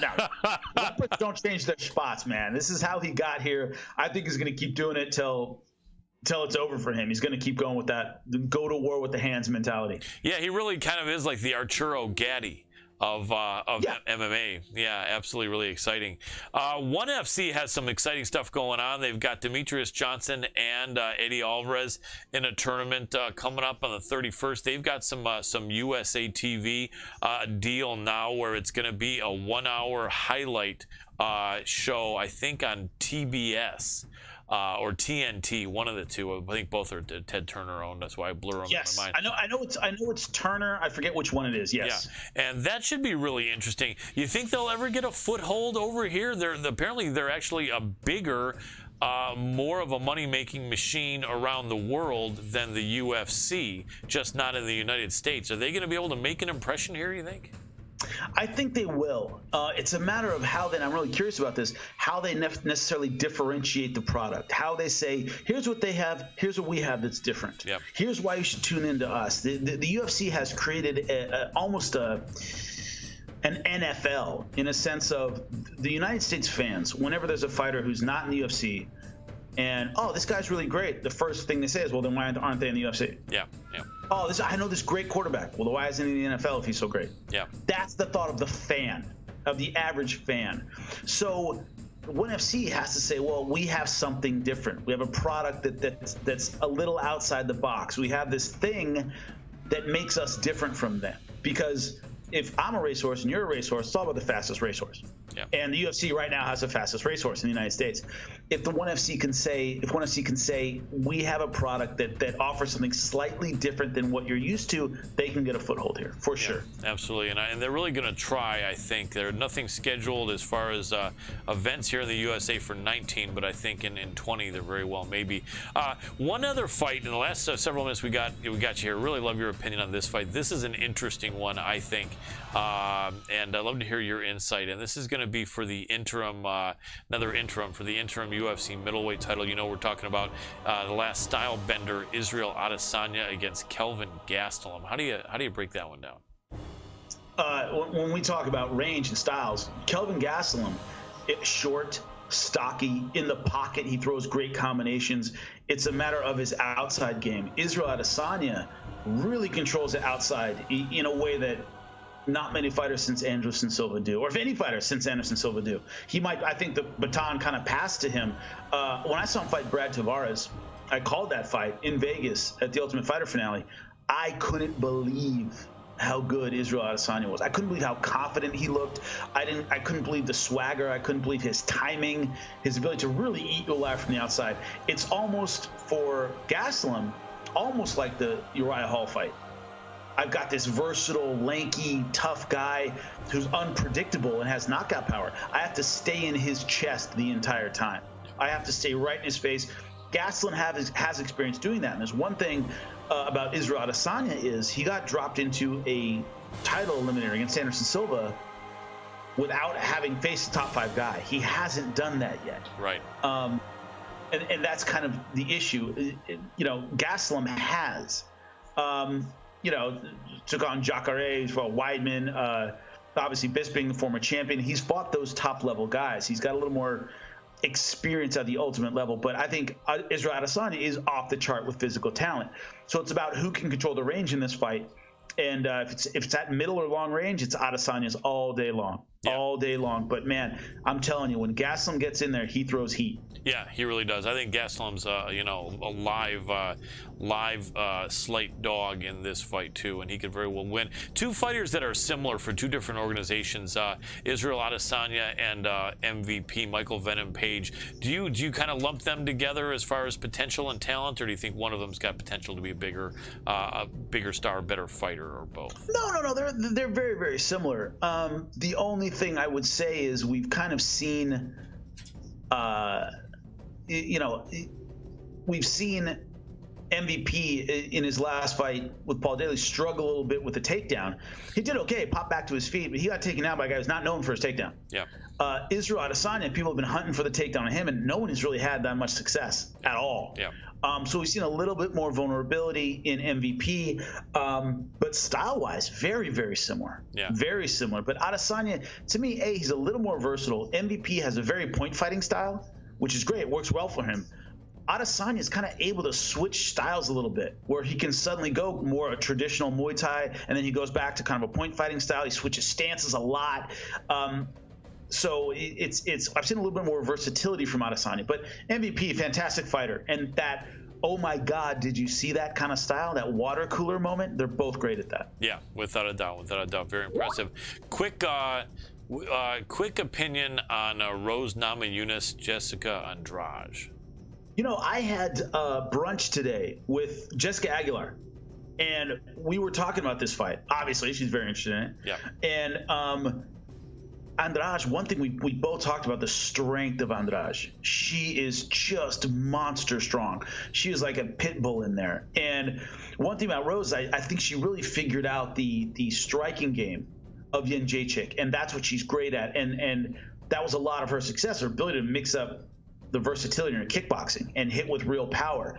She's fighting a totally different animal in Andrade, someone who's going to test your ability to avoid frustration, to test your ability to deal with adversity. That's Andrade. You know what I mean? I think Jędrzejczyk kind of tests your technique and tests your will and your heart, but that in fighting frustration, in the octagon frustration of, God, this lady won't get off me. Yeah. She won't give me any space. She won't let me get my game going. She's stuck to me like glue, almost like what Ben Askren does. That's Andrade. Yeah. So it's a different kind of animal for Rose. So I'm leaning toward Andrade right now. Yeah, I think you're probably right, although I love Rose. I love her attitude. But, yeah, this is going to be a gut check like never before. Kind of almost like a little bit of an Ali Frazier of the women, but for MMA, if that can be, if someone can picture that. I think it's going to be really amazing. Andrade is incredible. And if Rose wins this, she won't come out unmarked or unscathed. That's for sure. So, Jimmy, in the last minute we have you, anything you want to throw out there, your thoughts about MMA, where we're going, or what improvements we might see, if we might see any new weight divisions, or any hot prospects or anyone out there you want to shout out that maybe people don't have on the radar? You know what's funny to me is everybody's talking about these new weight classes, 165 and all this stuff. I think it would be good for the sport to kind of get rid of a lot of the weight cutting issues and things like that. And I think with the number of shows that are happening next year in the UFC and everywhere else, I think it would be a good thing. I think it would be a great idea. So agreed. That's my thought on that. But will it happen? That comes from the top, and we'll see if they're open to that and if they have room for that. That would be very, very important to me. So that's my opinion on the weight cutting right now, and I think that's an important issue for everybody. Yeah, absolutely. Any prospects out there that maybe no one's heard of yet that you think we will be hearing about soon that you want to throw out? Ooh, that's an interesting one.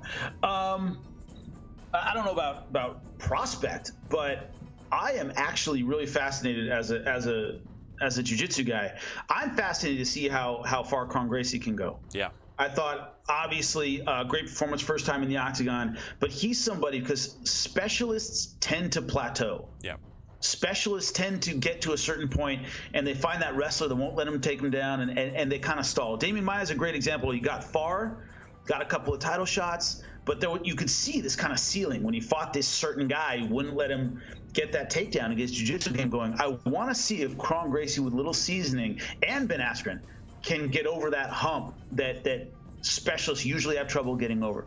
So that is a storyline I want to see play out this year a lot. I really do. Absolutely. Kron Gracie, very, very good fighter, very experienced, seasoned guy, son of one of the best ever, if not the best ever, in the game of jiu-jitsu, Rickson Gracie. I remember he was the younger brother of Rickson Gracie, God bless him in heaven, yes, who probably would have been on the scene as well several years earlier, as I think he was maybe 3 or 4 or 5 years older than Kron. And so, God bless him in heaven. A tragic loss, a great jiu-jitsu competitor as a teen. But yeah, I'd love to see the Gracie family back in it, and Kron representing him well. Looks a little bit like his dad, with a little bit more of the facial hair that Rickson never really had. So love to see that, man. Definitely going to be supporting him. Well, Jimmy, I really appreciate you coming on, man. Anytime you have anything to say, man, I'd love to have you come and talk about it. If something comes up where you have a regular gig, please let me know, and love to have you come on here and let us know where we can find you. Will do. Thank you so much. Appreciate it, man. You're very welcome. Have a great night. Will do. Thanks. Bye-bye. And that's Jimmy Smith. Always great insight, and definitely there's no way of surprising Jimmy or catching him off guard with any question, is there, Dr. Adam Rohr? Nope, not at all. No, it's never thrown, not for a second. And if it's a good question, he'll say, frequently he'll even say it's a really good question, which I appreciate the credit. Jimmy is awesome, and I really think he should be working at either UFC or Bellator or ONE FC. Or I think it's a shame that UFC let him go. I'm not trying to talk crap, but I think that was Ben move. I agree, 100%. 100%. He was great. It would have been great for him to call Ben Askren's fight and go in there and talk to Ben, as Ben has known Jimmy for years when they were in Bellator. So I definitely think that Jimmy should be back at UFC, or if not Bellator or ONE FC or Ryzen or a big show somewhere. And I'm glad to hear he's doing independent gigs here and there, working with big time fighters such as the Errol Spence fight, and after interviews there, and whatever he's doing is definitely high quality. As you know, Jimmy Smith MMA and the other places you can find him on social media. So Dr. Adam Rohr, I think we're ready. We're just about there. Get it going. So in the meantime, so many great things left. We have one fantastic guest yet left to come. The hot prospect who does train with John Jones, does train with Holly Holm, and is part of the resurgence of the Jackson Wink Gym. They will come back, and they will come back strong. Diego Sanchez, a big win. And they've got some really, really good people lined up. And this next man is a super exciting guy, and can't wait to have him on. And he's going to be fighting in my home state of Michigan.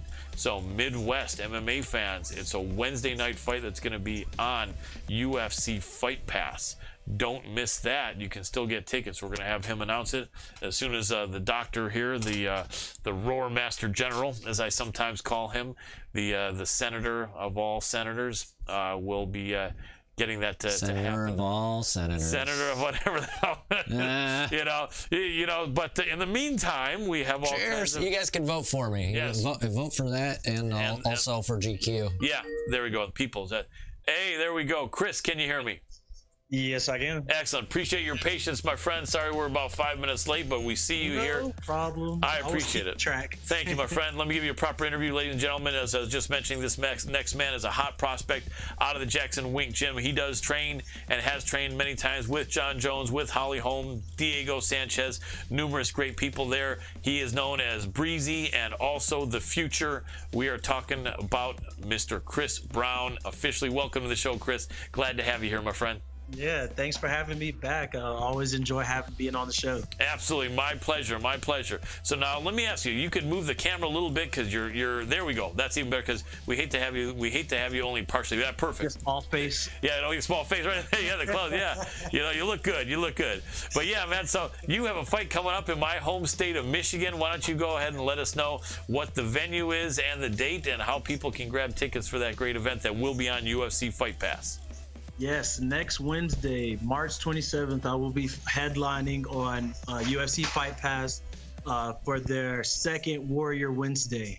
So I'm really excited to be headlining, especially on UFC Fight Pass. This is a huge opportunity for me that I've been waiting for.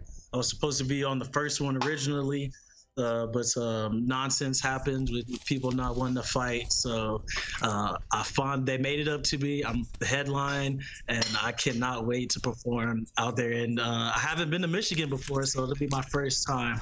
Absolutely. So well, they will welcome you there. If they don't, let me know, because I'm a Michigander, and us Michigan people are known as the nicest people out there. So they will welcome you with open arms, man. You're going to get a lot of people cheering, a lot of great fight fans there, and you are the main event, and that's awesome, and that is deserved, man. So what do you have as far as people working with you in this training camp? If it's not a secret, you always put in time with Bones, you always put in time with Holly, Diego. You still have them working with you, or anybody else? Yeah, this camp really, like usual, really heavy. Me and Holly really heavy this camp.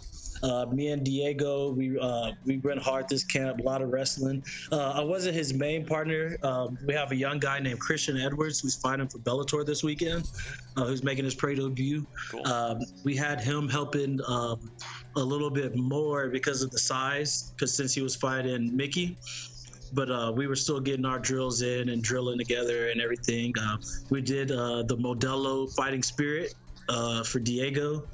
That was awesome to be a part of, and really a blessing for him to want me to be there, to be a part of his family. Absolutely, you're good friends with Diego. I heard from another source. That's really my big brother. He was my first sponsor out here. Him and John Jones were my first sponsors. That's awesome. He is a legend, and man, that must have been such a great feeling seeing him win that fight with Mickey. What were you thinking as that fight started to unfold? Oh, it went exactly the way we thought it was going to go. We knew that if he got inside, that Mickey wasn't going to be able to out wrestle him.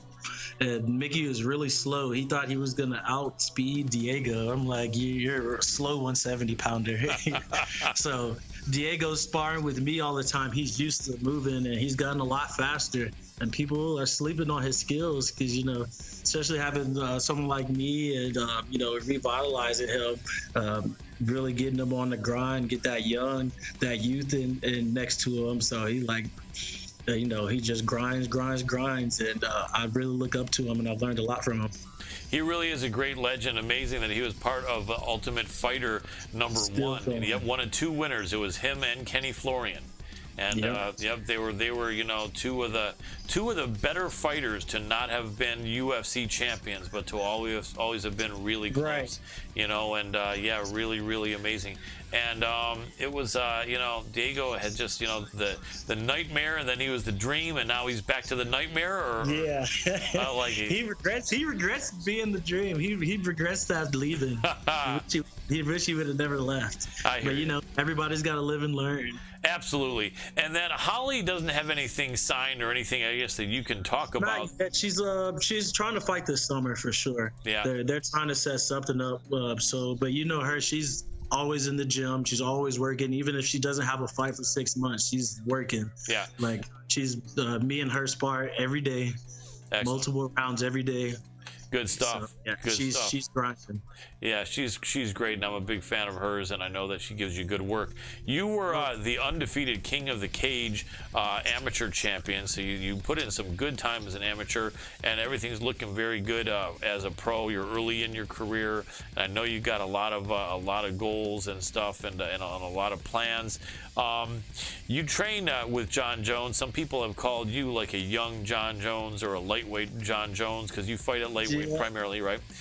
And, Diego last fight he said I was Anderson Silva with wrestling. I love it because you are a balanced fighter. And were you born or raised in the Albuquerque area where you train now, or no? I'm originally from Houston. That's why I was the Houston Madman when I was an amateur. That was my nickname, Houston Madman. I remember that. I moved to Albuquerque after I got shot. Yeah. Tell us about that. That was a crazy scenario. Yeah, tell us that story, if you don't mind. Right here, it came out.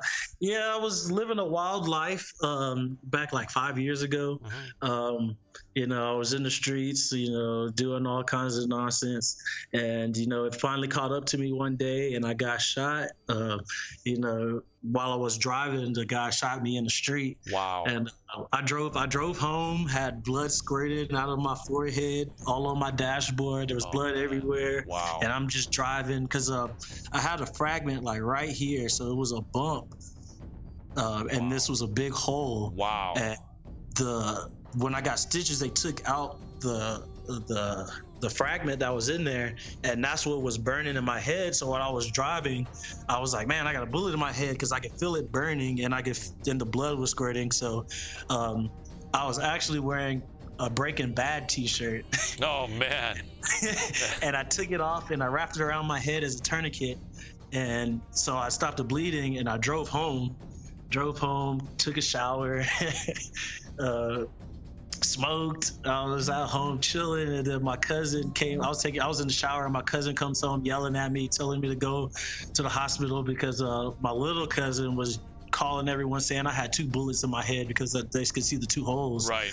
So they were like, "Oh, Chris got 2 bullets in his head." I'm like, "Stop calling people." Oh man, you were a tough guy. To get out of it.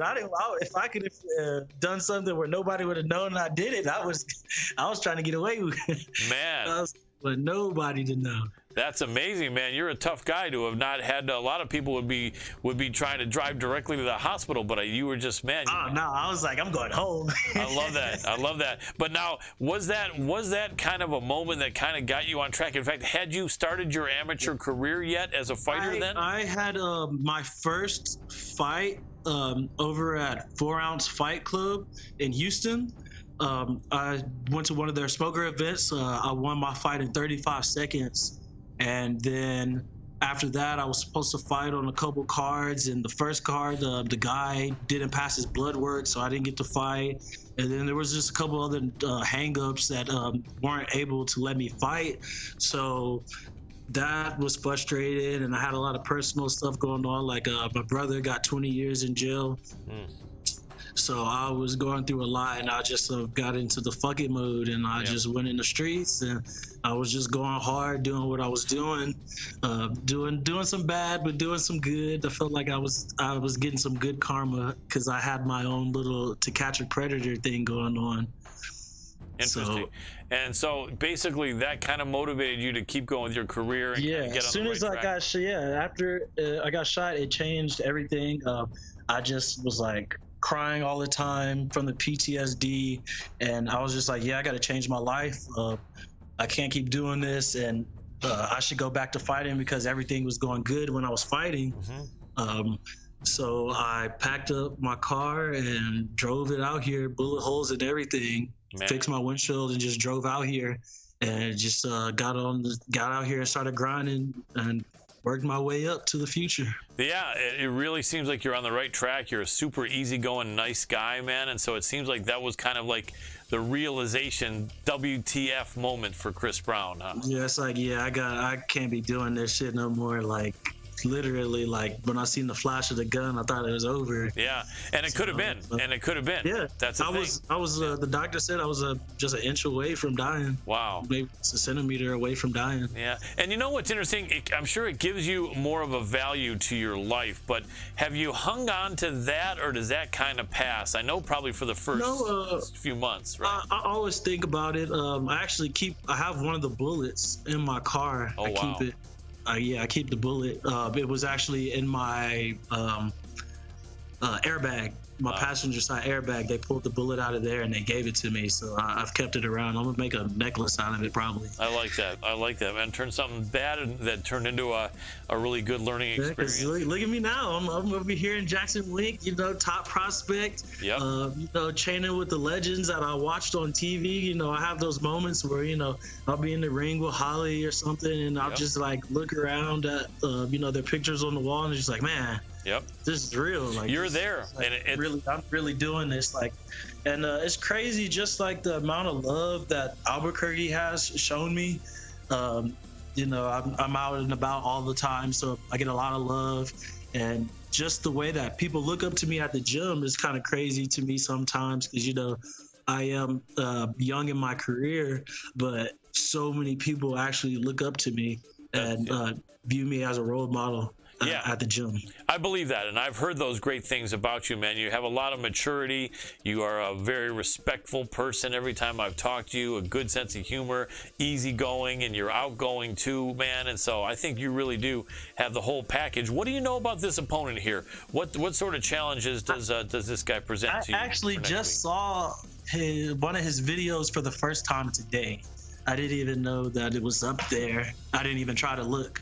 Honestly, I know Coach Greg and Coach Wink said they had checked it out but didn't see much.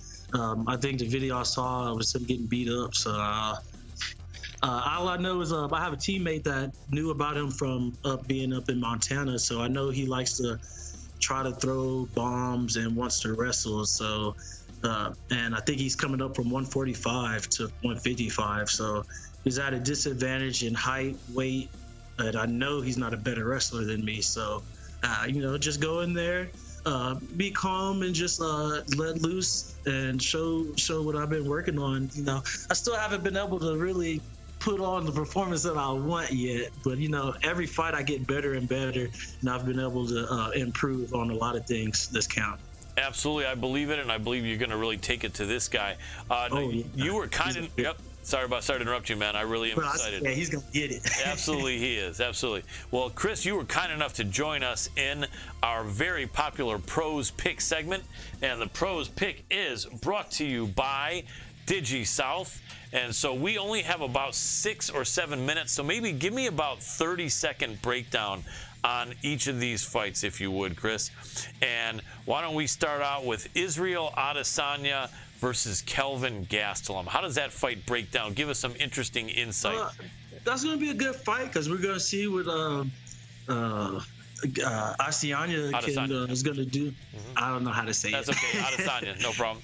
Yeah, so Israel, let's just go there like we go. that. There we go. Yeah, so I think he has a more complete skill set than Kevin, more well-rounded. Haven't really seen too much of his ground game. But Kevin doesn't really go to the ground very often either. So I think it'll be a good stand-up battle, but Israel has more weapons in his arsenal. Yeah, so even the better wrestling of Kelvin Gastelum, because he doesn't like to use it that much, may not be play. You don't know. Right, although he's given away 8 inches in height. Do you think he may try to use it in this particular case, or do you think it's kind of hard to change? If he was smart, it would be the thing because he's going to want to close that range. He's not going to want to sit out there and get picked apart all night. That's going to be a horrible night for him. So I imagine he wants to, close that distance, get in there, and try to take him down if he can. See how good Israel's wrestling is. Yep, and you feel it won't happen because Israel will shut him down. Yeah, I think he'll have good enough takedown defense to play keep away, right, and to land the shots that he needs. Makes sense. Sounds good. All right, how about Josh Emmett versus Michael Johnson? Okay, that'll be exciting. I'm not too familiar with Evans, but I know Michael Johnson always brings it, and if they matched him up with it, so they're expecting fireworks because they like to put Michael with the bangers. Very true. Yeah, it should be really exciting. I know it's going to be a fireworks fight because that's what always his fights are, drawn out wars. Absolutely, and Josh Emmett's a very tough guy. We've had him on the show. Talented guy, great banger, very skilled fighter too. All right, and then how about some of the real big ones here? How about Anthony Pettis going up against Wonder Boy? Can Pettis bring something to a welterweight fight? What do you think? Yeah, I believe he can bring something to the weight. He's going to be at a disadvantage, weight wise and height wise. I've trained with him before, so. I really want him to win. Always, he showed support for me when he was out here. So we, stayed friends. So I know he asked about me. The last UFC retreat they went to with him and Diego, he was asking about me. So we always have a good relationship. But I think it's going to be a tough fight. It's definitely going to be a tough fight, but it's one that he wants. So let's just see. I think it'll be good for him not having to cut weight. Yeah, for sure. So we'll definitely be able to see him at his best. Yep, especially when no one's trying to put pressure on him with wrestling. I think that's exactly. So they're just going to sit and strike. I think his styles, he's like way more creative than Thompson. Yeah, Thompson's pretty basic with his kicks. So yeah, the karate style. When it comes to technical wise, Pettis is definitely ahead. Yeah, could very well be. It should be an interesting fight. 2 last fights, and I'll save they're both amazing, but I'll save the title fight for last. But how about before that, Justin Gaethje and Edson Barbosa, man? Tell me how crazy that's going to be. Yeah, that's gonna be a great fight. We're gonna see how Barbosa will hold up. He hasn't been handling pressure too well in the last few fights that I've seen, and Gaethje's just gonna be out there throwing bombs. So it'll be a good striking contest. See who can land. Maybe Barbosa can land one of those fancy kicks and get a knockout. You think Gaethje will finally start trying to use some wrestling, or no? No. Which he should. Oh, he definitely should.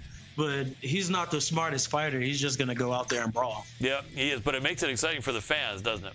Oh, yeah. It's definitely fireworks for the fans. Oh, that's why he's a fan favorite. Yep, absolutely. It's just going to go out there and just throw bombs, take shots, and keep going. So, yeah, that's why people were worried about his career because even before he was in the UFC, he took so many shots. He did. Because everything was just barely wobbling around, staying in the fight, zombie mode stuff. Yeah, he is just an amazing guy. He's like the Arturo Gatti, if you talk about a throwback to the 90s, right? Arturo Gatti of MMA. Much respect for Gaethje. Final fight, and give me only about a minute on this one. Max Holloway, Dustin Poirier for the interim lightweight championship of the UFC, something we may see you fight for in the next few years, hopefully. Yes, sir. I definitely plan on it. But what do you think? Break that down. I think Holloway's got this one. I think he's just a better striker overall. I think he has better grappling too. I think he's just a better overall fighter. You think it's going to be back and forth, though, or are you thinking Max is just going to take him out, or what? I think Poirier will put up a decent fight, but I don't think he's going to challenge him too much. Interesting. Gotcha. Well, Max is definitely amazing. Even going up in weight from 45 to 55, you still feel the same way with Max.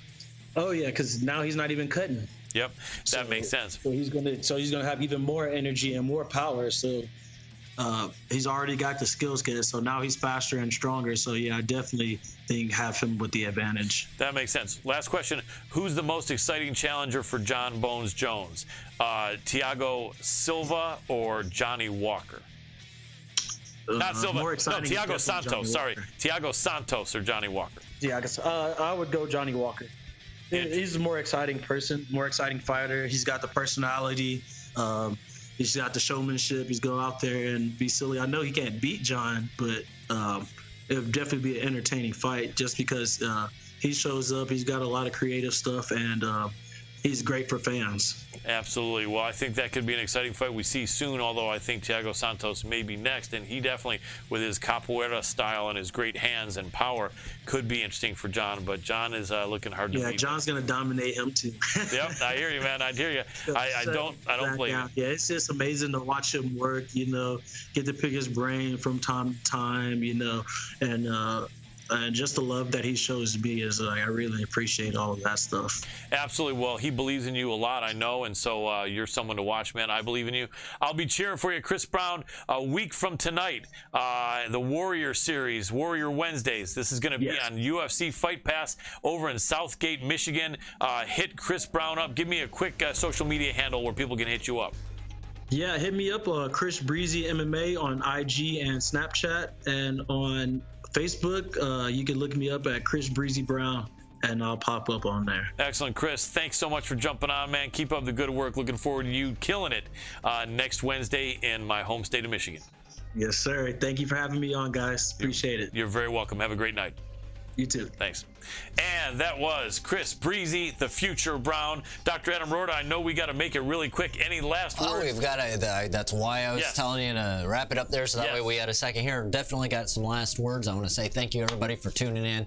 It means the world to us. All the likes, comments, and shares are very appreciated, so make sure click below on like, comment, and here, let me do it in the right order. So like, comment, and way over there, share. Make sure to go ahead and get word out for us. We cannot do it without your guys' help. Let us know about music. I want to go ahead and I got background music, but I'd like to go ahead and take submissions for something that we could have on more regularly and very consistently. That's just intended to be background music. This was kind of a test. Thank you for hanging in. I can tell the people liked it, so let's try something out here. Go ahead and submit some music for us, and we'll see what we can put on here, and eventually you'll end up getting some money out of it too. So definitely hit us up.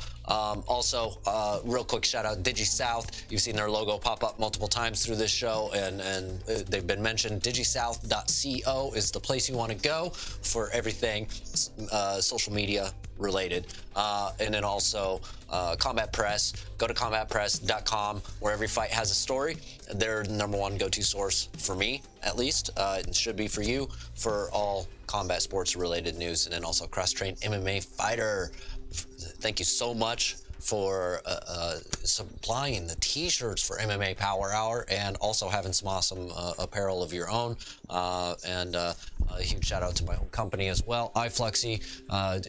we just got to get our 10 cents in, or 2 cents in here with everybody here the last few seconds. But thank you so much, everybody, for tuning in. Colin, thank you once again for another amazing episode. And I will catch everybody next week, and I'm leaving the last minute up to you. Thank you very much, Dr. Adam Rorta, for your contribution. Always tremendously appreciated. My neck started to hurt me the last 5 minutes, so sorry about all the squirming, but it is what it is. I'm getting better.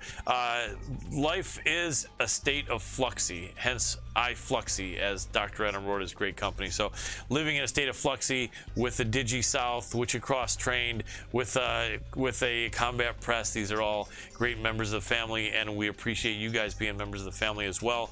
We have a great show lined up next week. Amazing guests, and I'll throw them out right now. Fresh off of his big win over Volkan Oezdemir, we have Dominic Reyes. Coming up off of what we believe will be a win this Saturday, we're going to have Curtis Razor Blades. And coming up a month or so before his big fight in the UFC, we're going to have Juan Adams. Big shout out to Jason Lederfine for connecting us with these great people, great management. Jason Lederfine is one of the greatest people, one of the best minds in our sport of MMA, and V3 Fights and his management company. You couldn't be in better hands than to be fighting for Jason, or to be a fighter that he's managed by. So check him out, Jason Lederfine.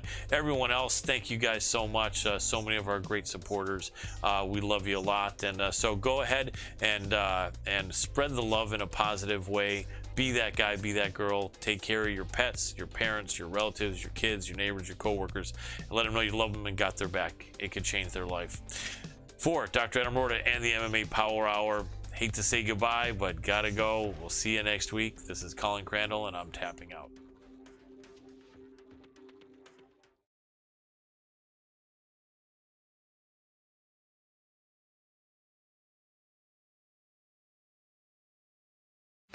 Hey, what's going on, everybody? This is Izzy Presley from the Monsters of Rock channel on the Dash Radio Satellite Network. We bring you the best of the best and all the rest, from deep cuts to the songs you expect to hear from the 70s all the way until today. Check us out online at themonstersofrock.com, on Facebook at Monsters of Rock Official, and Twitter and Instagram at Monsters of Rock. You can catch me every Monday through Friday at 7 a.m. Yankee time and 4 a.m. Hollywood time.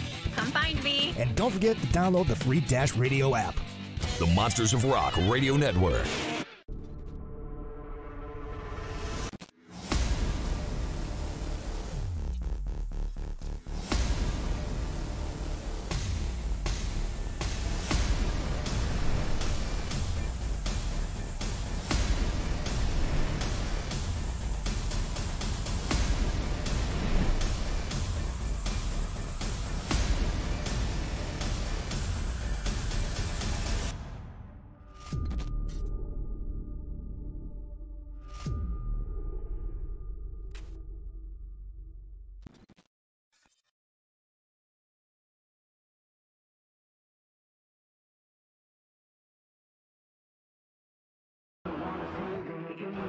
A sport that bridges generations.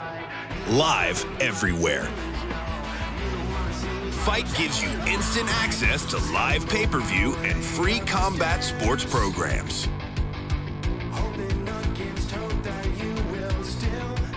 Check out our combat sports schedule at fight.tv. Fight. Start watching. Are you looking for a good fight? Check out the Fight pay-per-view schedule. Watch on the biggest screen in the house. What's the fight tonight? MMA, boxing, pro wrestling, live on pay-per-view. Just tap play and pick a screen to watch on. Playback shifts instantly to the screen of your choice. No hardware, no hassle. Download the Fight app and start watching today. Well, welcome one, welcome all to V3 Fights. This is exciting. The house is packed. Well, here we go. Knockout! Oh! pretty electric, man. People are on their feet. This is your main event. Let me hear you make some noise. This is the fight. Here we go. Nice takedown. Oh, wow. Now he's in a full mount. He's raining down elbows. Let's see if they touch gloves. Look at that. That's a nice takedown. Trying to finish here, right over. Ladies and gentlemen, declaring your winner and staying undefeated. Everyone here just got to witness V3 history.